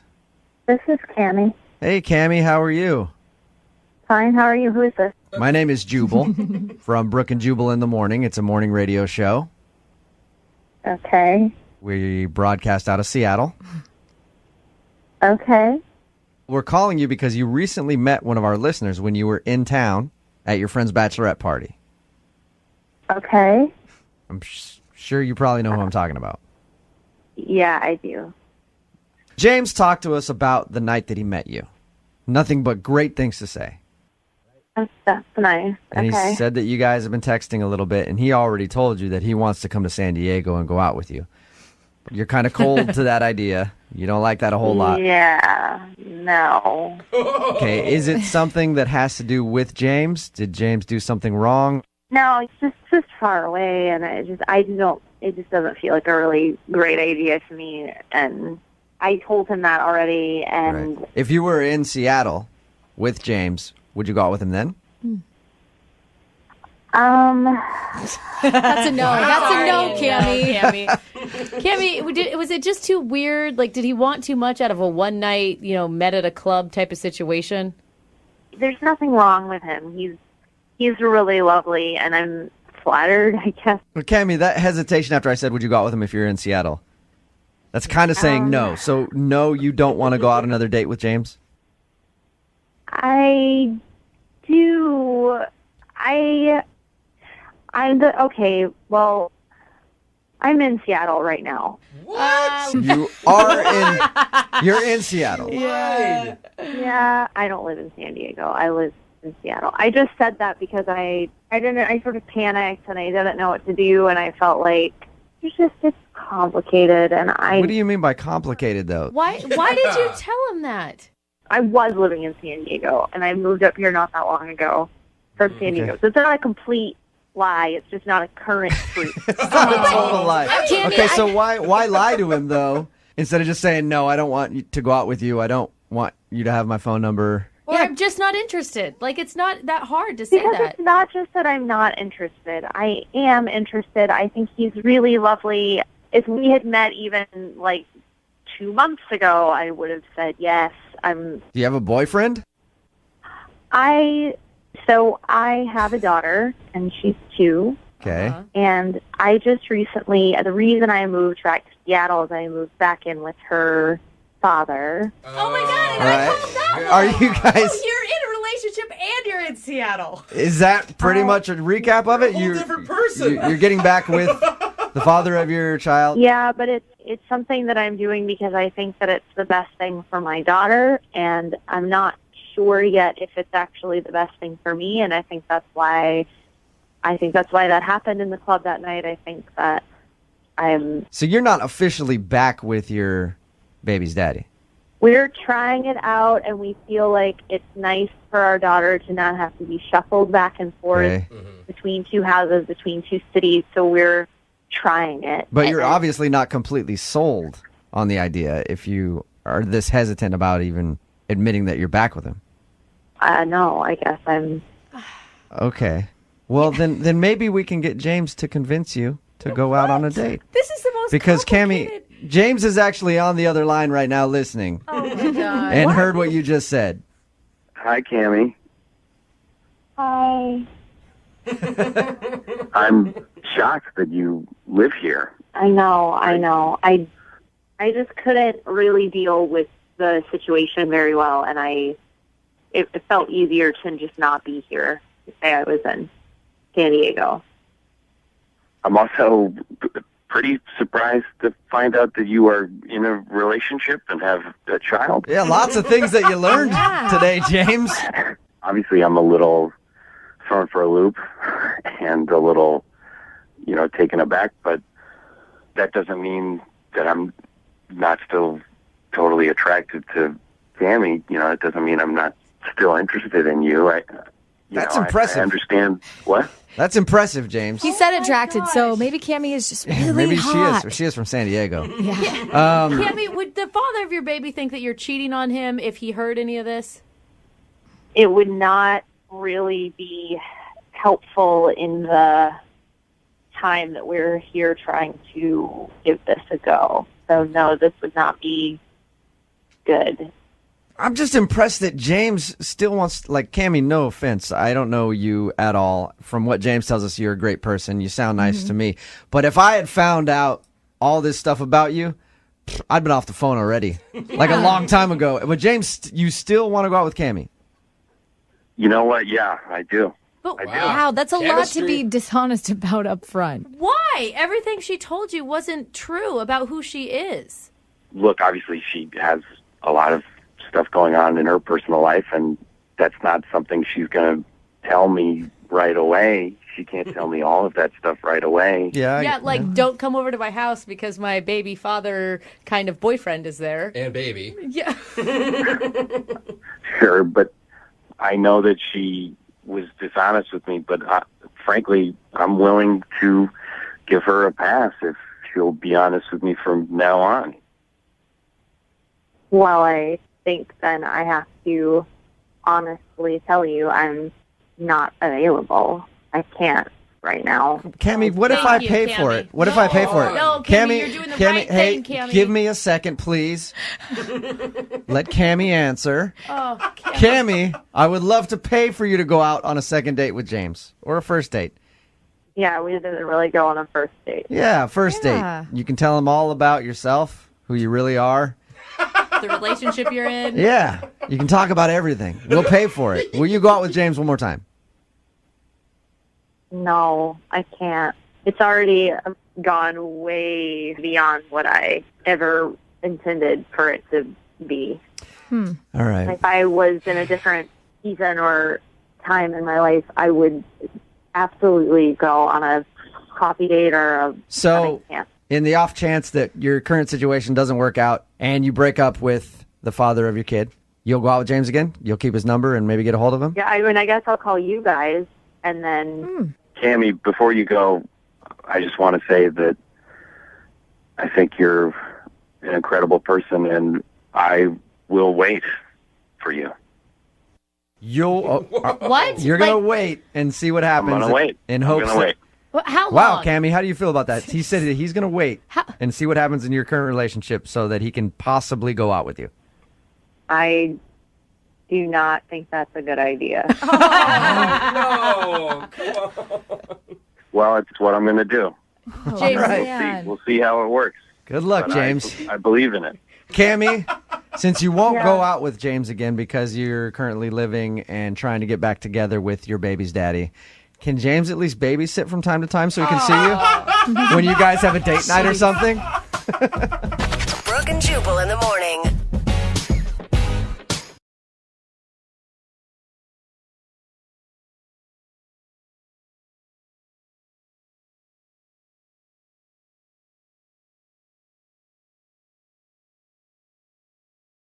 Lincoln South Food Hall in Bellevue. Fitness for foodies. From carb-loving meat eaters to vegan and everything in between, we've got you covered. Grab a quick lunch or come for happy hour. You'll leave craving more. Order online at LincolnSFH.com. Moving 92.5. Brooke and Jubal's second date update.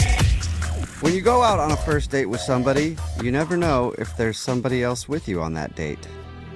What? There could be somebody watching the entire time, Wait, someone that's not actually on the date with you? or they could technically kind of be on the date. I don't get it. Now that you're thoroughly confused, let's talk to Taryn, who was on a date that she wasn't really invited to. What? Still don't get It'll make sense. Taryn, what's up? How are you?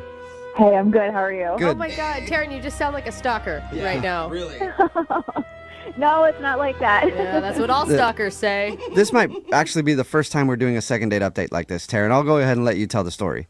So I'm a waitress at an Italian restaurant, and I was serving a guy who was on a date with someone else. He is really, really nice. He was very sweet and, like, cool, calm, collected. And she was like a wannabe Kardashian. She was really rude. She was rude to me. She was snobby to him and everyone else around.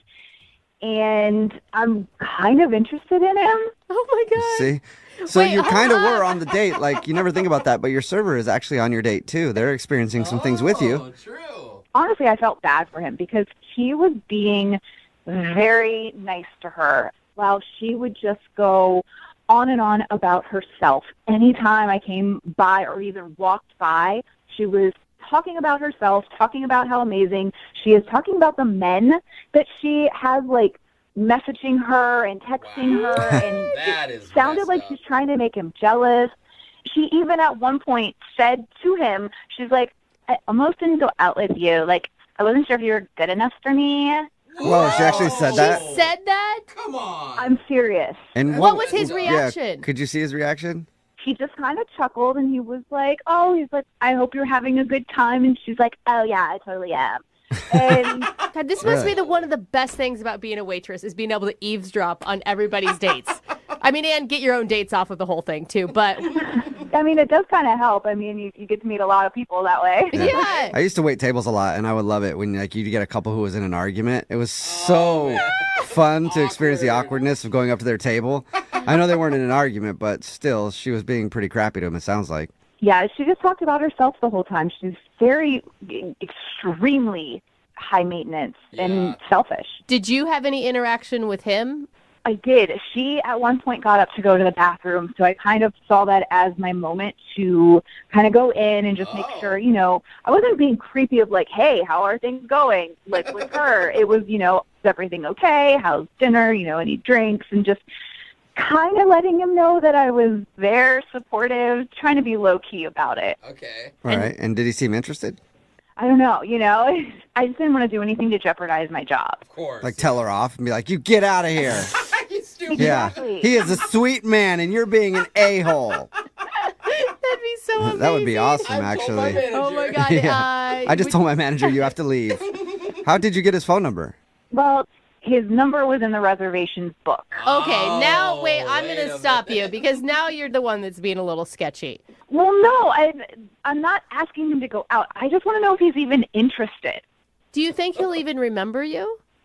Well, that's where I'm kind of hoping you guys can help me out to see if he does. Yeah, we'll probably have to jog his memory with the actual date he was on. So other than a wannabe Kardashian, how could I describe her when we call him? She was short, for sure. Okay. She had long blonde hair, but it wasn't all real. She obviously had extensions. Okay. The color didn't match perfectly, but it was blonde. All right.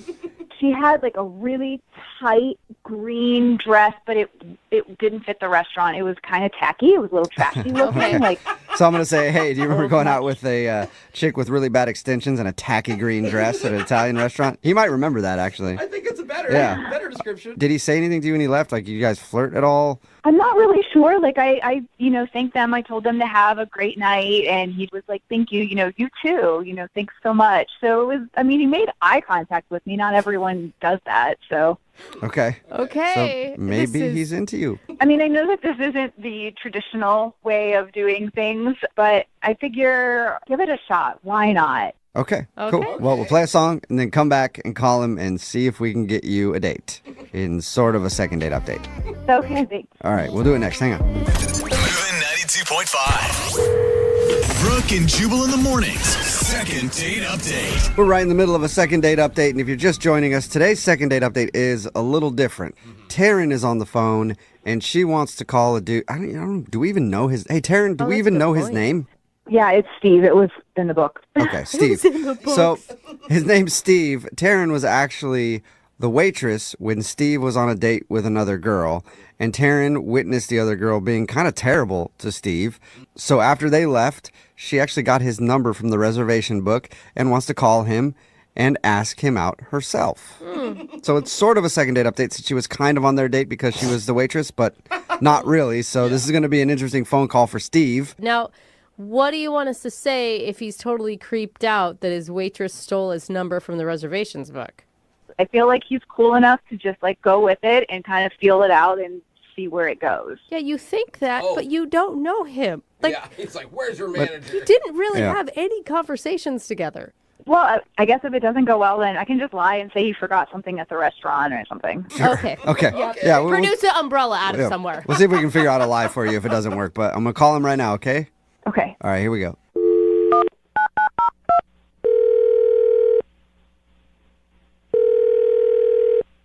Hello? Hi, is this Steve? Yes, who's this? Steve, what's up, man? How are you? This is Jubal from the radio show Brooke and Jubal in the Morning. Okay. Have you ever heard of it before? Yeah. Oh, you have? Okay. Sweet. You ever listen? Sometimes. You ever hear of a second date update before? Not sure. Why are you calling me? You went out to an Italian place a little bit ago with a girl in a green dress, blonde girl, short. Naomi? I don't know if that's her name. I just was given the description. Is that her name? Naomi? That's who you went out with? Yeah, that's her name, but I'm confused because we have another date lined up. Yeah, no, that makes sense to me. Won't make sense to you. But she's not the one who wanted us to call you. Okay. I'm confused. I don't get what's happening. So when you went out with that Naomi girl, your server actually noticed you and thought that you were really cute and wanted us to call you. Okay. Do you remember her? Do you remember her? That was a good laugh. Kind of. What'd you think of her? She was professional. She was nice.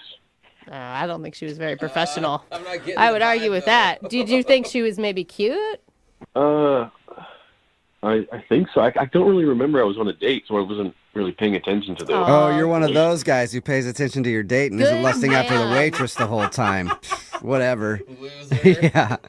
I guess I don't really get what the point of this is. Why are you asking me all these questions? Well, I'll just tell you, okay? So Taryn, that's the name of your waitress that night.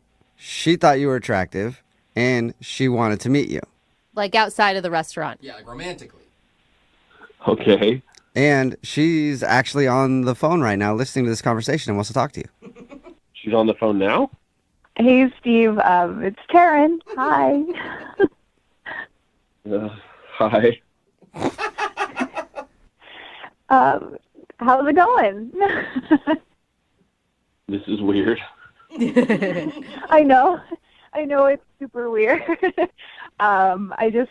I just wanted to get in contact with you. I wanted to reach out, so this is kind of the only way I could think of doing it. Oh my God, awkward. Do you remember me for real, or are you just saying that? No, I remember you. Okay. I just saw like the whole interaction between you and your date that night, and you just seemed like a really sweet and nice guy, and the way that she was acting, I feel like you're way too good for her, and you deserve somebody who isn't completely high maintenance and into themselves 24/7. Whoa. Whoa, you were really paying attention, huh? I mean, yeah, it was, you guys were one of my tables that I was taking care of, but it wasn't hard. I mean, you couldn't really ignore it. She was pretty loud about a lot of the things, especially when, like, her food came out, her pasta came out, and she sent it back twice because the first time it was too salty, and then the second time it wasn't salty enough. It's just, it's like she finds reasons to be difficult. Maybe she has, like, a diet thing the pasta. I mean, I don't want to jump to any conclusions. I think she's just particular about certain things like that. About certain things. So wait, did you enjoy your date with Naomi, Steve? Yeah, a lot. Well, you said you had another date set up, right? Yeah, we're hanging out next week. You're going out with her again after that whole debacle? Debacle? I mean, it was a first date, so I thought it went pretty well. I mean, it's not going to be perfect for a first date. I mean, okay, like I don't know you or anything, but just from what I saw and what I do know of that time is that you're really nice, and no one should be treated the way that she was treating you through that entire dinner. You deserve way better than that. Well, thank you, but I think that you were just seeing it in a different way. She's a nice person. She is. Really? Yeah, Taryn, I thought you were going to stay away from talking about his date. I mean, I'm sorry. I know I said I wasn't going to do that, but I mean, she in the middle of this whole thing yelled out at him, "Aren't you gay?" Like, what? What do you see in this person? Whoa. No, I mean, I dress really well. People make that mistake sometimes, so. So you're nice, dude. Yeah. I wasn't offended. She doesn't sound like she was very nice to you. She's sassy. She's like a big personality. She's harmless. She has a big personality. She's super into herself. And I know that I'm maybe stepping over my boundaries here, but I feel like somebody's got to step in and be like, you got to wake up, man. Like, she is not right for you. She is not a good person, and you deserve so much more than that, like 100% more than that. Thank you for saying that. So wait, I'm confused. Does that ring true for you, Steve? Or is Taryn just coming off like she's attacking your date and being kind of crazy? No, as I said, she has a big personality. I could see why someone would see that, but I'm kind of more of like a easygoing, laid-back kind of guy, so I'm kind of attracted to that in Naomi, I guess. So, I mean, I can understand on some level of like opposites attract, but you don't need to be completely put down by the other person. I really think that you're a nice, sweet guy. You're really attractive. I don't understand what you see in someone like her who is completely selfish and into themselves only. And I wanted to do this super weird thing. I know it's like completely different, but I just wanted to give it a shot and see if you wanted to go out with me. Yeah, Steve, would you like to go out with Taryn on a first date? It's kind of a second date because you didn't even know you were being watched while you were on your date. But would you like to go out with Taryn on a date? We'll pay for it. I mean, I will say, if you're into big personalities, Taryn's obviously one too, because she called the radio station, stole your number, and here we are. Hey, don't compare me to the other girl. We are nothing alike. I'm just trying to help you. He likes the other girl, even though you don't, Taryn. well, I mean, we've only gone on one date. We're not exclusive or anything, so I would be open to a first date. So yes? Okay. Is that a yes? I mean, as long as it's okay with her that I'm still going to be seeing Naomi, then I'm down. Okay. Well, Taryn, now you have a battle on your hands. So you want to see if you can win Steve's heart from Naomi. How about we leave it at you go out on your date with her, and if you do so happen to change your mind, I'll leave my phone number with the station here, and you can call them and get my number. Okay. Wow. Okay. So, Steve, if you go out with, the girl you were originally on a date with, Naomi, if you go out with her and she's a which is what Taryn says, then you can call us and we'll give you Taryn's number and you can go out with Taryn. Okay. Steve, you know what? Go out with her one more time because I think that's all it's going to take for you to open your eyes and realize that she is not right for you. Oh, okay. Confident. All right. Wow. All right. You are fiery, aren't you? Yeah. Now all of a sudden you're interested, Steve. Hello, well, Taryn. we'll have Taryn's Good number night, here if you want to Naomi. call us, all right? Okay. I'll see how this goes, I guess. Okay, I'll be waiting for that phone call of you telling me, I told you so. Brooke and Jubal in the morning. That was a second date update from a while ago, and every once in a while we get second date updates that are so popular that we have to check back in and see what happened. And right now, Taryn and Steve are actually on the phone because we were able to get an update from them. What's up, guys? How are you? Hey. Hey, good. How are you? Good. Oh, my God. So, Taryn, you're pregnant? Is that the update? No. Oh, okay. No. It didn't go that direction. It Oh, okay. went a little differently. All right. Yeah, this was one of the more popular second date updates that we've had. And a lot of people have been wondering if Steve did reach out to us to get your number. And unless I'm wrong, I don't think we actually heard from him. So what's going on? Well, so there was something I didn't quite think about when I wanted to do this second date update. I didn't think about the fact that Naomi may actually hear this on the radio. Oh my gosh, I never thought about that either. The girl that he was going out with and the girl he was out with the night that you met him when you were waiting on his table. Yeah, Naomi heard. So she heard it. Oh, man, up. Steve, did she just yell at you for like weeks after that? Yeah, I had no idea that she heard it. This is all totally news to me. I had no idea. Wait, Oh, you're wow. just finding that out now? No, I found out a little bit later. I'm going to let Taryn explain this one because she lived it. I just heard about it. Lived it. Okay, what did you live, Taryn? So Naomi actually came to my work and confronted me. Shut up. Yeah, I mean, it makes sense. She kind of knows where I work. So, And by the way, I had no idea that she heard it, and I had no idea that she was going to go and do that. So wow. It's kind of crazy, yeah. So what did she do?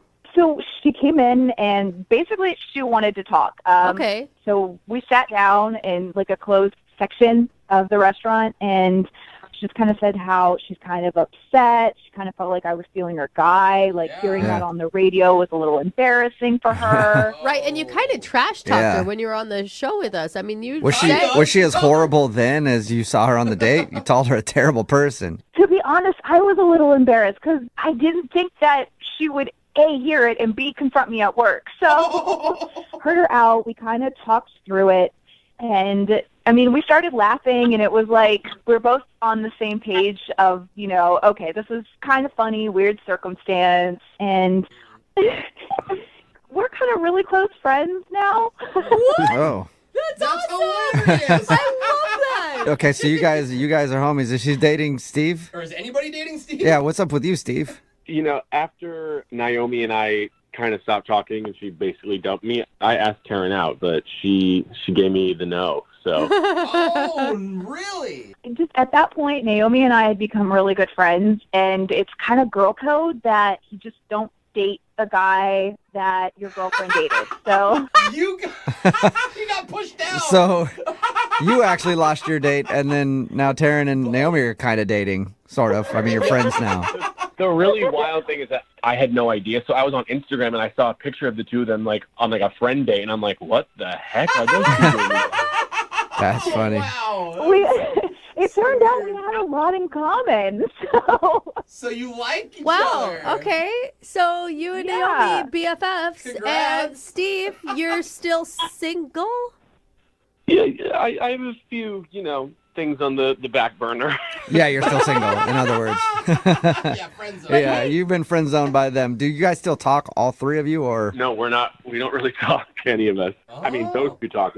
I'm not me. No, yeah. Yeah, but I would be down to hang with the girls for a little reunion if you girls are. Oh, triple date. I don't. I think that's a no. Sorry, Steve. Now you've